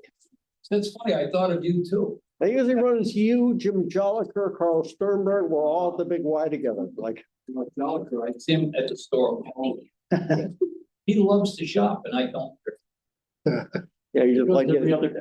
Yeah, every other day. He goes every other day, Exactly. Bye, Mary. whether he needs to or not. Whether my wife does. Mhm. It's true. So next on our agenda is the police budget. Good evening. Good evening. Welcome. Nice tan. Thank you. It was an extended trip, as you heard, not planned. Lucky. So you all have a copy of this, I believe. Yeah. My trusty wingman here. Yeah, I lowered it a little bit. Kidding. Thank you for that. We did. Don't worry, you're still in it, Joey. You already, but you're still there. You can't get rid of her. No, You can't get rid of her or Tom, my maintenance man. You can't get rid of these she two. was well trained. They are the backbone of the operation. Uh, So as you see, fiscal 27 budget here, Bottom line, how much did you go up? bottom line, I believe, the old final number, we're up about roughly 25,000. So taking into account, the contractual raise for all patrol and sergeants, which was 4% contractual, that raise of moving up about 25,000 roughly only represents about a 1.5% overall, Mhm. full budget raise. Mhm. So I think that, that's a pretty fair increase. Again, considering that contractual raise, which, as you know, the bulk of this budget is salary line. We tried to lower a couple of things. We try to keep some things the same. Right now, we are on track in our services, utilities, electric, things like that. As you talked about previously with others, those costs have been going up. Right now, I think we're still pretty good for fiscal 26. Moving forward to 27, we've kept those numbers the same, and I think we'll be okay with those. And of course, we have a new facilities manager, and he may be taking over some things in the future. I think we're going to be phasing that in, though. So, a couple of things we lowered. I did address that building maintenance and landscape line. We're reducing that down. We're dropping that by about $3,500, and we're going to keep a small amount of the money there. I already talked to Mark with DPW. He's agreed to take on the lawn mowing and upkeep of the building. So I'd like to keep a little bit of money in that line just for the supply side of things for him. Obviously, he's providing the labor. And again, with facilities management, and as we move forward, maybe that's something that will ultimately shift out of our I budget. think we're all learning. This year might be a bit of a learning curve. Right. So I think that's going to take some time to really Right. figure out and see what we're going to need there. But I'd like to keep some money there. So I reduced it by about 3,500. Okay, the other one, and you know, my pet peeve is going to be a school resource officer. Sure. So we see it there. We have somebody tasked at almost $70 an hour. And that's I've an always, average. and I've always said, how come this can't be one of the guys who are on shift, that guys that are on shift at that time, rather than a number that's different than the shift number? Well, I know there's a training involved in certification There as is. well. couple of things, couple of schools of thought, pun intended, with the school resource officer. Mhm. So you see the average, the hourly rate you see is an average rate based upon who works the shift for The coverage overtime. and the overtime. Now, the SRO now has to take, that's a national training called NASRO. That's to be certified, and then there was an annual refresher training for all SROs in addition to their standard in-service annual training. So we have to maintain that standard. Right now, it's only one officer who has that full certification. So to simply take an officer from the shift, Mhm. now this is only budgeted at 2 shifts per week, Mhm. a 4-hour block. Mhm. Could we simply take an officer and have them head over to the school and have lunch with the kids for an hour? Yes. That really doesn't serve the full purpose of what a school resource officer does. But my understanding is, having talked to the people at the school, they don't have an opportunity for the SRO to go into classrooms because the classrooms are so busy that it's typically just been lunchtime monitoring and interaction with the students. They made the point, that part goes great. The kids love having the SRO there. But there has not been the opportunity, like, guys, go back in the day with the DARE program in the classroom itself, because the programs, the school day is so jam-packed, there has not been the opportunity for the SRO to be in the classroom. That's what I'm hearing from. No, but with the DARE program, that was scheduled time. And I understand that, but my point is that the 4-hour shift, there has not been the opportunity for those hours to be spent in the classroom. No, they don't, and an SRO doesn't typically spend their time Right. simply in the classroom setting. It's So where, as much of an interaction piece and. okay, but where are the unfortunately, 4 hours then? If lunch only goes for an hour, what are the other 3 hours doing? Why couldn't it be honestly 8 hours at an hour and a half a day, or 2 hours for 4 days or something like that? So it is more when the kids are coming and going, they're seeing, and there's the interaction there during that. And if you do that, though, you're gonna pull from the shift each day potentially. Potentially, To but try to something happens, cover they go. that in an hour and a half. But again, it's gotta be somebody who's trained as an SRO. Mhm. So then I'm forced to look at contractual minimums. And if I have an officer come in to cover the officer who can serve as the SRO, if I have to pay somebody a 4-hour minimum. Why? Contractual. No. Why do you have to bring somebody in? Why can't that be part of their duty for the day? Like, oh, you're So on then shift, by the way. So then I put my shift minimum down to 1. Could be. And if something happens, they'll leave. I Something happens, they leave. always throw it out there. We're looking at everything. And I understand that. So I have to push back on it a bit because I see the value of an SRO in the school. Mhm. I would like to see that school resource officer have a dedicated space at the school. Have a place that they could even use as a temporary office space so that they are there dedicated for that 4 hours, even if it is only 2 days a week. Mhm. So that students have a chance to interact with that SRO and develop a better relationship. It develops a better relationship with the officer, the community, the students, the teachers. I think we would be remiss to simply remove an SRO entirely, but to have them simply pop in for 45 minutes or an hour, sort of at their leisure just to cover lunch or something, I don't think is doing the program any justice. Right, and I'm not saying So- remove the SRO, I'm saying now it's expensed is how can we look at expensing it differently? So we still have the SRO, but we're not making it outside, so to speak, the regular budget, No, you know. the problem happened when the contract was agreed upon. The detective used to cover the road, That's what you but contractually that all changed. Mhm. That, that's what happened. Mhm. That's why we have to, and then the officers have a 4-hour minimum for overtime. Right, So right. contractually. So we're- I can't just rely on the one officer who's working a 4-and-2 rotational schedule. We have to schedule those shifts according to his schedule. So we don't always pay the school resource officer with that budget line.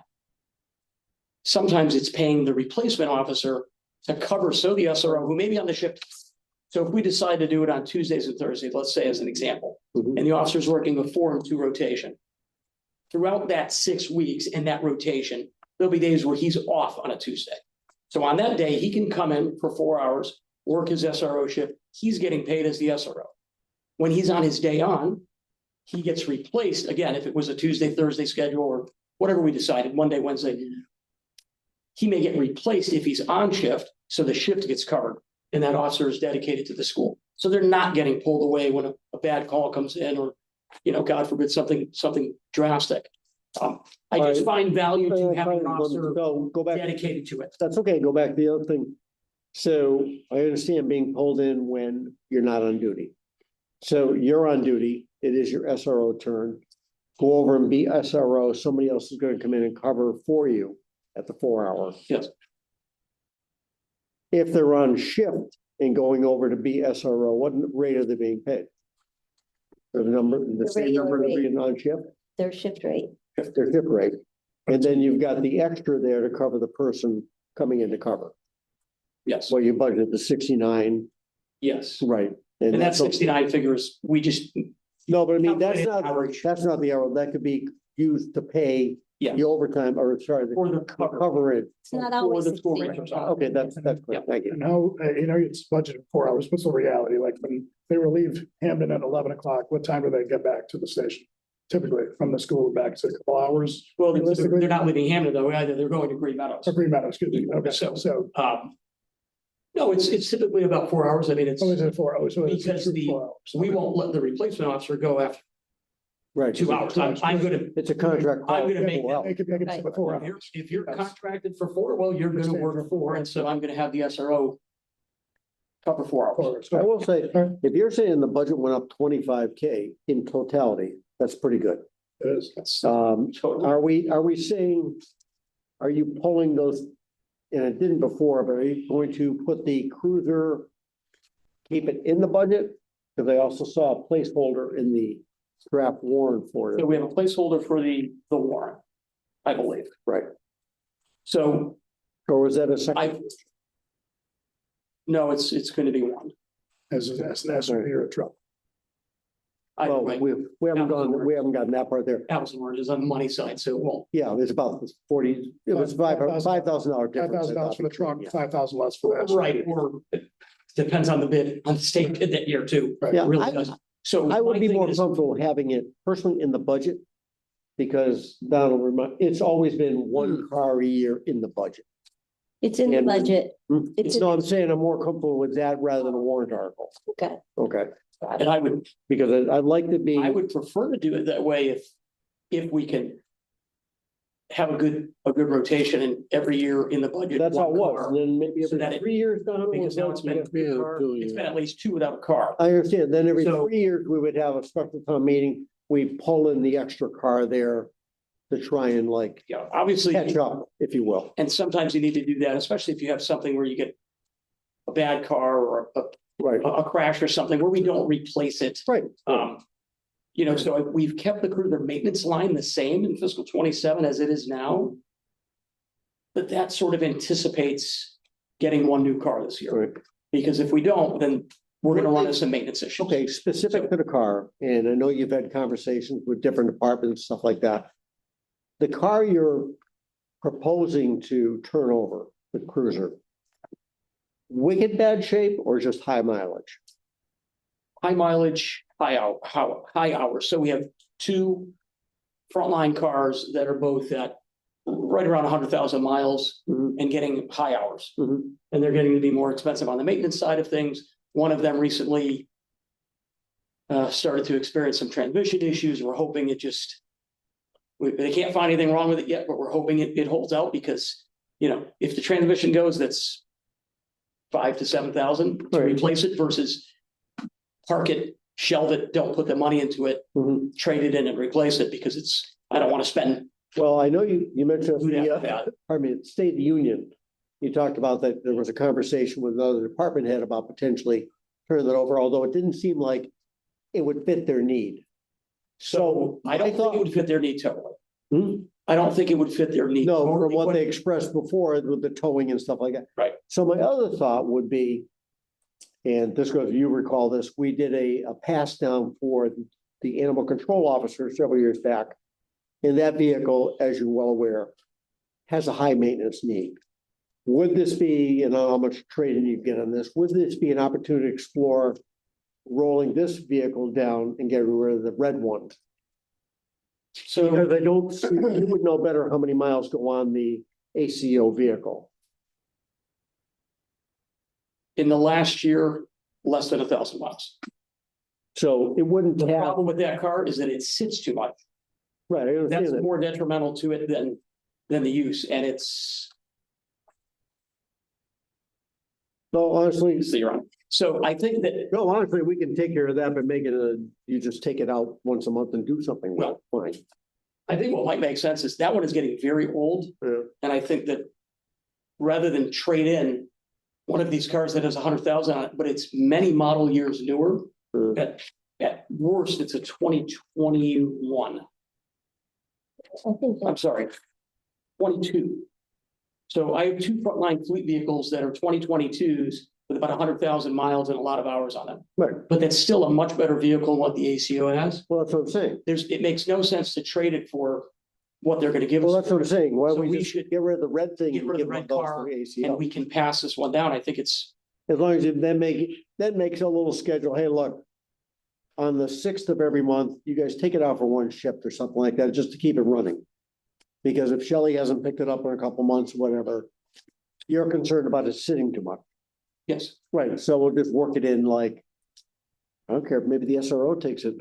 Well, but it wouldn't be for patrol use because it loses a lot of. Well, its that's equipment. even, no, that's It even loses better. all of its equipment. Then it'd be the SRO, drive it over to the school, you don't need the equipment in it. Well, Right. to your point, until something goes wrong and I want that SRO to respond. No, I understand, to bother. but something, work it out. I think it's an I opportunity. think that interdepartmental sharing of these vehicles makes sense when we can pass along a vehicle that is. It's no longer ideal for our frontline use where it has to start and it has to run every time, no matter what. Right. But when it goes to a secondary use, Mhm. whether it goes to the ACO or to facilities or to Fire. even if it was a secondary vehicle for fire, an admin vehicle if they needed one. It makes no sense to trade that car in for $500 or $750 when it's worth a lot more than that. Mhm. So it helps the police department if we can acquire the new vehicle. It helps them get a better vehicle in their fleet. And overall, we're gonna save money. for And the town. potentially it gives you a little breathing room in your maintenance account. That way you're not like worried about, oh my gosh, the tranny's gonna fall out of Shelley's car.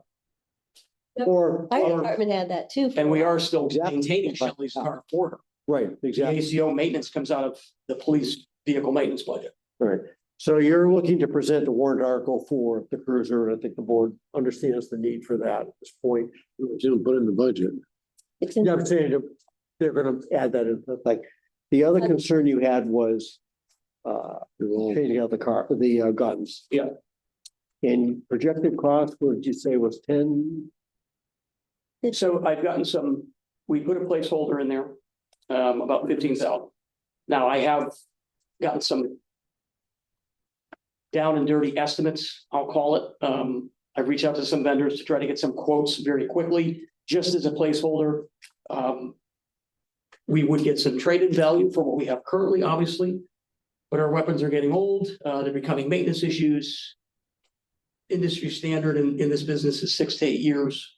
It's time to upgrade due to wear and tear, and I you know, we can talk about how often they get used, but the fact is it's cycles and rounds per year annual training, which. Well, that's it. And I had a conversation we had the conversation about the rifles before, and down the call, somebody said, hey, but Scott, one rifle fell apart. And we were all like, rifles previously and we were all like, how can that be? You don't use them, but I understand during certification, you could be firing 1,000 rounds through different things. So they do get used during that time. So we'll move past that. We understand. One thing we did talk about was other funding revenues. Several years back, we needed a second cruiser in one budget year. And we paid for half of that cruiser by excess money accumulated in the off-duty account. Correct. And I mentioned to you before, and I think Julie was gonna look into how much has accumulated since that time, and that might have been, 5,000. that may have been before your time. Oh. That was like 5-6 years ago at least. Yeah, And we get on a basis, we pick up 10, is it 10% basically on every, roughly? 10%, and also There's a If- fee usage as well. the 10% admin fee, Mm-hmm. Mhm. plus if a cruiser is used Mhm. in a detail, that goes into the admin fee as Mhm. well.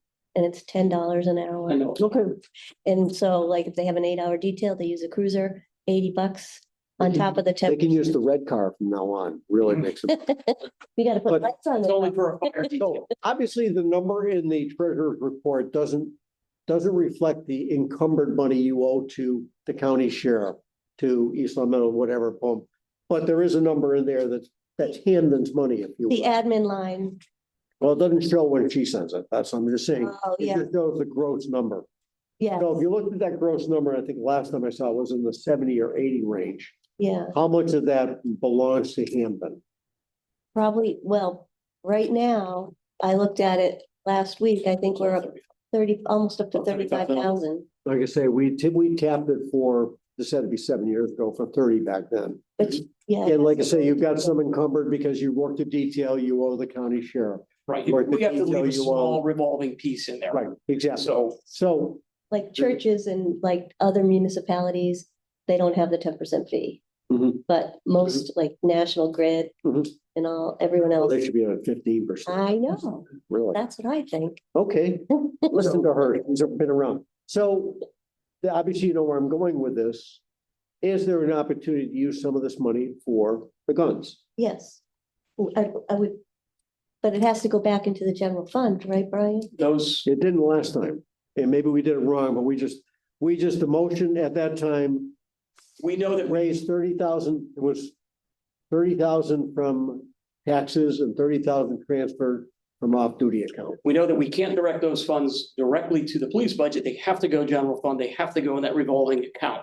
What the board They go back to, decides to Okay. do with it and apply it to, but I know that we can't simply take that We can't. 10% and then administrative fee and put it directly on it. We're not asking to. No, We're We saying can what we apply did it to- before was you have money in an off-duty account. Mhm.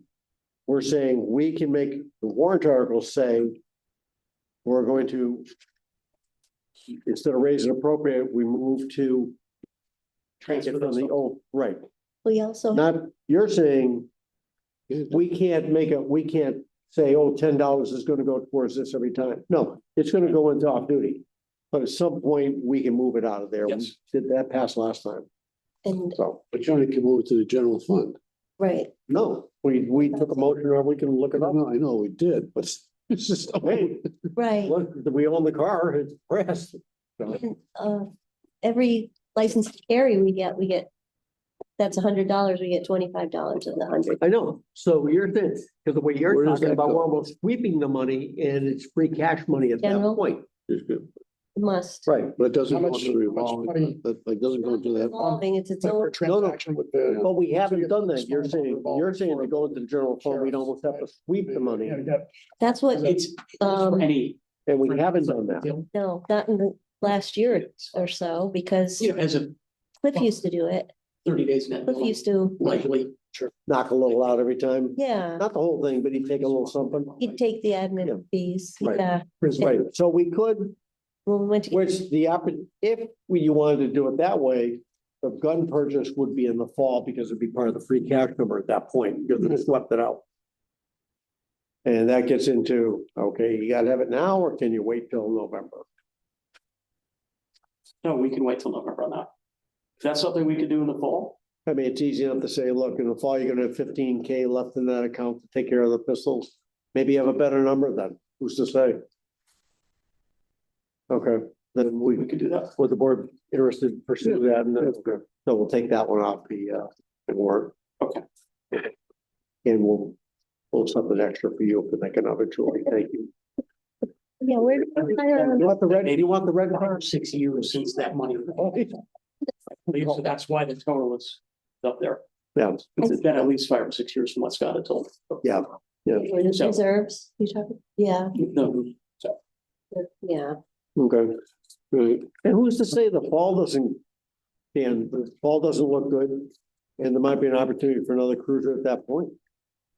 It's not gonna be wasted, because if you've got two at 100 right now, We do, and that's, we'll know more then, but I mean, it could be, this might be the year when we've got to do the, especially if we skipped one last year, and right? if it's, and they run 24/7 basically. The cars, the cruisers, they're in them 24/7. yeah, so at least 3 line cars are all 3 shifts a day, every day. It just adds up.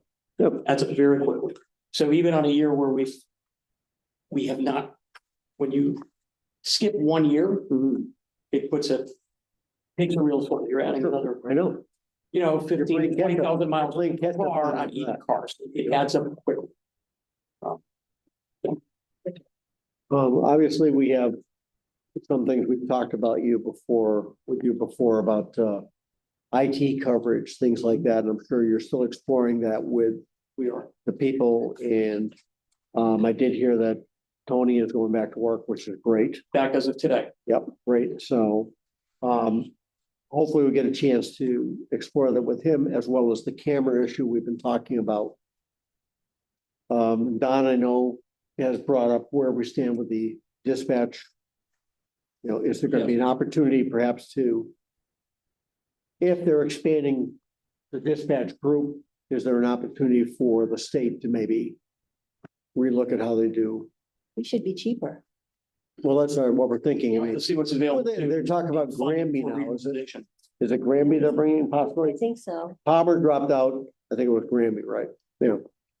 So now that Anthony's back, we'll resume our monthly meetings, and that's when I just emailed him actually today about that. Said, we need to talk about this regional agreement and what we're gonna do moving forward and Right now, we're looking at one. where we're gonna be at for a number. Right. 125 right now. Yeah. It's a big number. But it is, and the regionalization money Better throughout than the state full-time. had changed. So there was a large pot of money for regionalization initially, and that's what saved us the money. Right. And now a lot of those funds are gone. Now, as they take on other municipalities, because they have more, will the state be able to? Well, give it's them all some about the more money and incentive we at that all point. share? Right. If you want us to grow Yeah. and do what you want us to do, you need to incentivize us at that point. Right. Should all share in the savings, hopefully. Caring is caring. 125 is still cheaper than having full-time dispatchers, It is. It's Much, right? not cheaper. much. What do you want from us? Well, we've kept I want to bring up this one point. We've kept the training line level funded. We always go over it though. We always go over the mandated training from the state.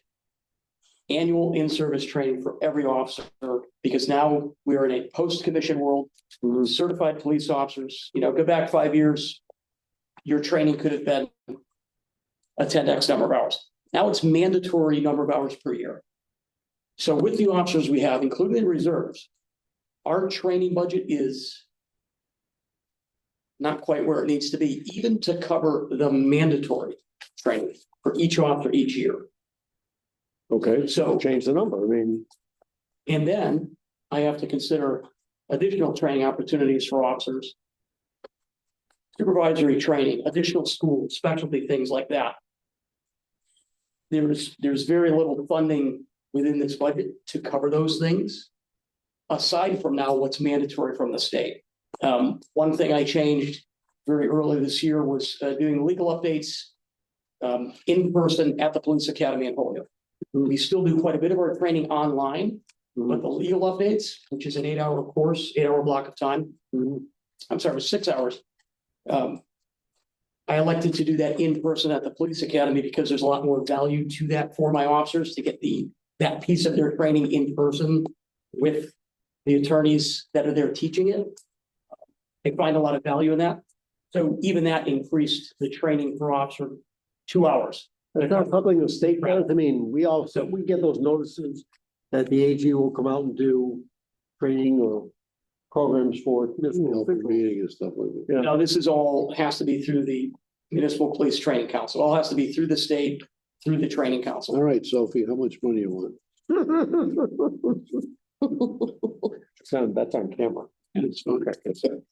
So if you have like 41 now, 41. what are you looking, how many, what do you want it to be? It should be about 50. Okay, write it up. Okay. I mean, if you're going over every It's year, going we don't over like every that. year. We want And that's level services. I mean, that's not that big of an increase. No, You're looking at the big. But I think we need to increase it because we are not even covering the mandatory. That's, And is there, in prior years though, going over, has there always been an opportunity for the town accountant to say, okay, you're under in this account? I can always cover that overage in training? I will count it as overtime Okay, and so. take it out of so general out of salary. general payroll at that point? Yeah. And this year, I think it would be better though to have that line increase. Well, I'd like to be realistic. Strictly for that. And if you got, It makes it'll just be sense. the extra money just be swept Overtime. into it'll go back. recap fund, yeah, right. We're spending the money, just put it in the proper places.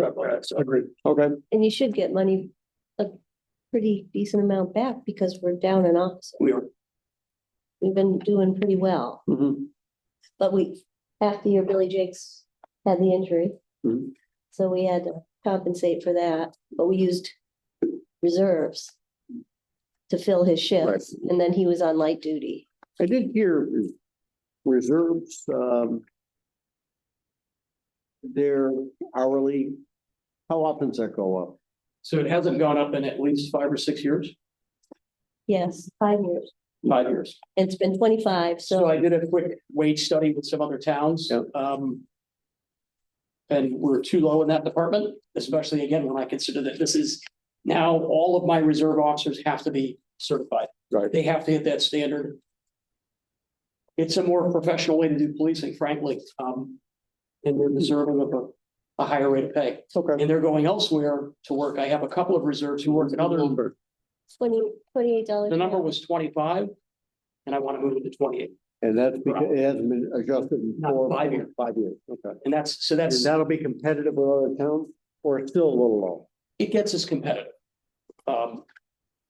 One town is a little bit lower, but they have a shift differential. Shift differentials, higher uniform allowance, things like that. So it's, We're keeping our but we need uniform to raise it because it's hard to attract people too. Put it in. Yep, exactly. Right, okay.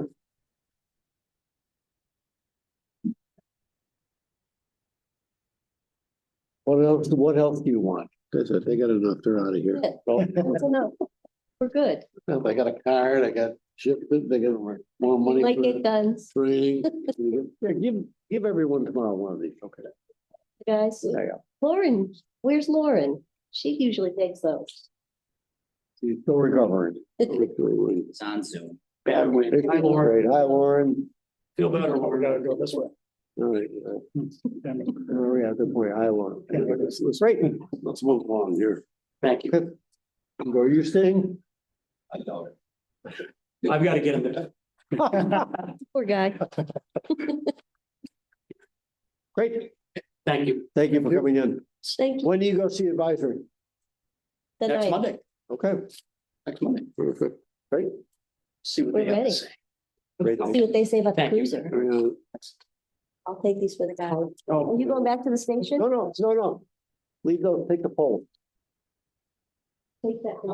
take it for the guy. Thank you. Take care. Looking forward. Thank you. And then there was one. Tad, you want to come closer or Any me? money or what? All right, what's next? Need any money? You guys are in a good mood, yeah, I could. To the driveway, I'll go ahead. That's about, she's a little. Yeah, we could take We're your. gonna stay away from that one. Yeah, let's Any not, other- let's not, yeah. You wanna pull it up here? Let's not go there. All right, so pretty much the last thing on our agenda is the warrant review. Brian has put together a draft warrant with just 34 things, although we did knock, we knocked one off tonight, which is good, the cruiser came off.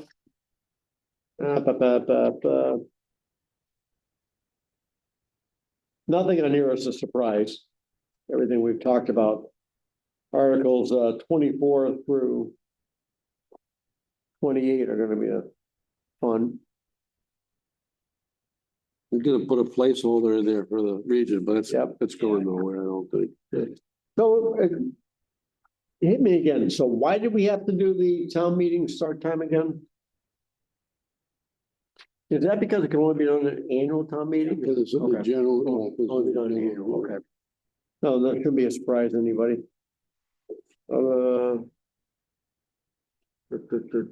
I thought we did the firefighter before. Maybe that was a different guy. No, we did him. We did Peter? We did Peter, but I think he's at the next stage level. We will do it again. Yeah, I remember. I made the motion. Well, apparently he does quite a bit of repair there, so thank him for getting involved.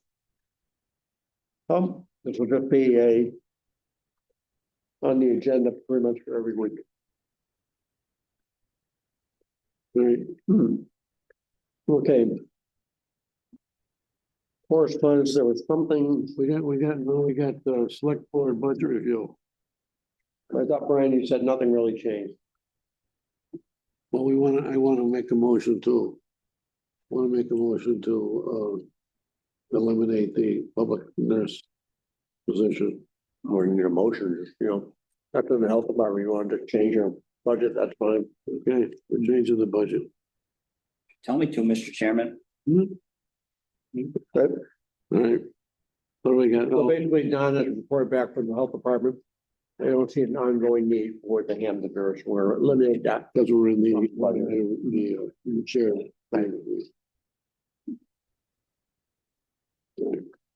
Wasn't there something maybe Lauren said, when I touched on the correspondence or something? Yeah, Well, we are outfitting what used to be called the small meeting room, but it's gonna be called the community meeting room. Oh, yeah. And there was an offer for a donation of a flat screen TV for that. was it graduate pest that wanted to use it for a couple of presentations? Yep, So they're willing to still rent the room yeah, and they're doing some corporate training or whatever, they look for a space. yep, and they'd like to donate a flat screen TV. Okay. Is that similar to the one we had in our office, basically? Where's that one gonna be? That one's, that's a good question. We'll have to, there's the one that was in your office currently is still packed. Right. So we'll have to figure out, obviously this room will need one. This one's from the large meeting room currently, so that meeting room will likely need one. So there is an additional need for one more TV. Good. So if the board wants to accept it. Thank them very much, but they were still approving, so they're asking to rent the room. Those applications go through you or through us? They go through Lauren. Okay, and she approves them or? So the way that we've done it is for the meeting room ones, kind of the run of the mill ones, we just approve those. On your If own. there's ones that are gonna be larger events, then we'll bring those to the board. Okay, so the theater guild, the Scannick Valley artists, things like that. If they want the cafetorium, that needs to come through us and stuff. Okay. Yep. All right. So we'll leave you and Lauren to work it out with. Yeah. Graduate test. Is it graduate?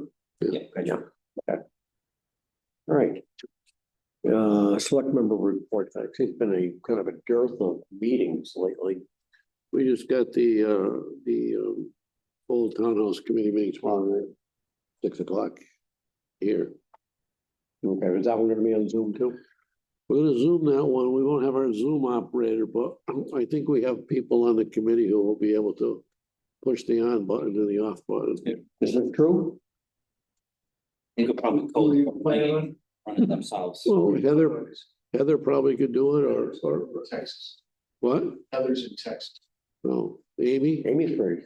Yeah. Well, Steve might be able to too. He seems to be pretty literate. Steve? Yeah, I thought you said Brian. Brian's leaving. Yeah, we'll figure it. He's leaving the committee? Please. Hey, if we can't figure it out, we won't do it. Brian leaving the committee? Brian's not gonna be there. Oh, that, He has a previous occasion. no, I mean, No, the other guy, no, that Brian, no. Can't be soccer. I mean, it's like 2 feet of snow out there. Town administrator report. We have a tournament this weekend. Oh, great. Town administrator, I wanted to request this week, okay? All right, so, town administrator, oh, what do we even do? Bids for the South Road Bridge repair are due on Thursday. Let's see. So I have none so far, so that's good. can we get a list of the other 14 bridges and figure out what the state's gonna ask us for next? I have a meeting, Mark and I are gonna go to a meeting on March 12th.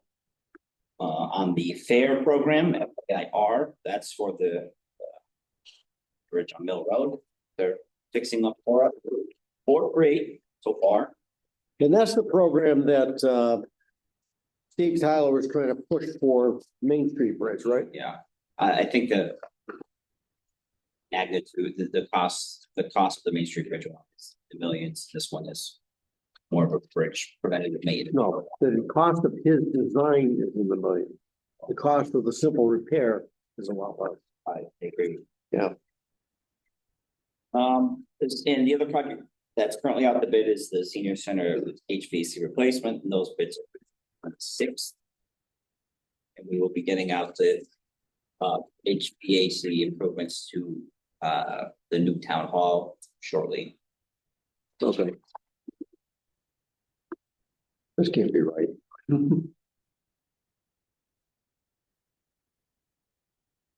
2,200 for the old town hall, or $750 per year. And yeah, Gas, for gas. yeah, Yeah, it's significantly less here, huh? significantly less here.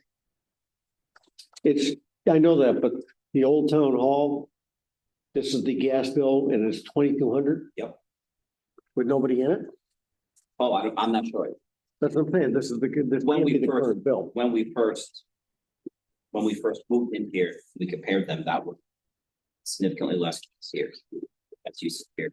Okay, but it's still the electric bill is still 7,000 here. Yep. I'm surprised because we got those numbers from the school department going back 5 years. And they were averaging $4,000 to $5,000 a month for a gas bill here. I mean, that's not applying to, we still need to apply those. You see stuff? Stop with those. So we'll see a savings. I think the amount is like 7,000 right now. That's stored in credits. Yeah, also could be maybe they don't understand when they say building town hall, what they need for town hall here. Still, Some LEDs in there. but, you know, what's the physical location are they actually referring to here?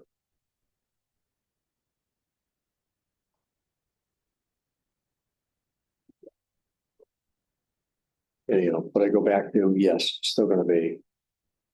Utilities here are gonna be a thing. Yeah. I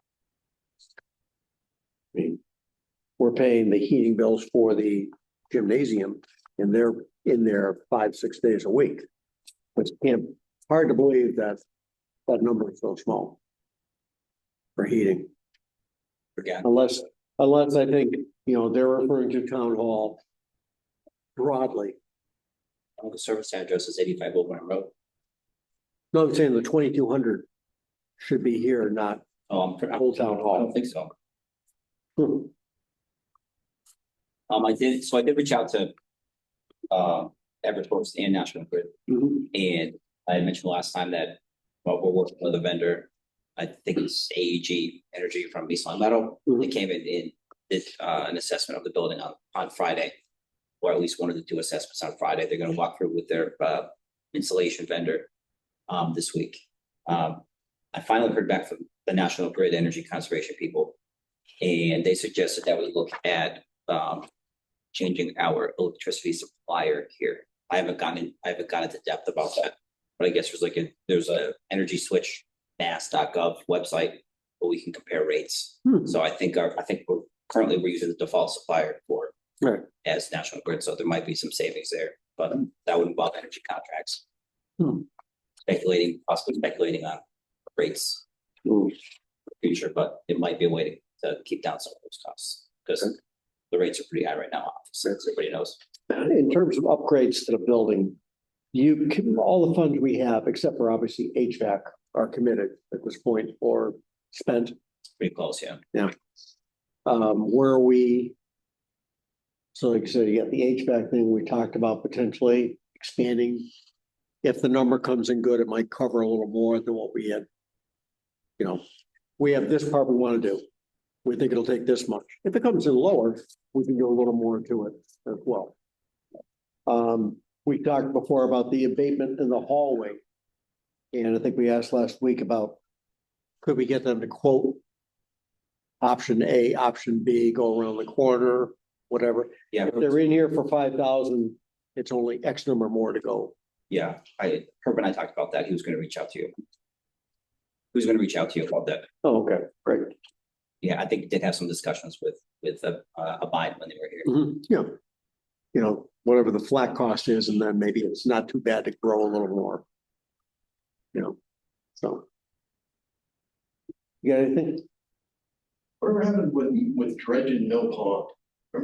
I brought that up a little while ago. We were talking about, what was it, some project that, could have.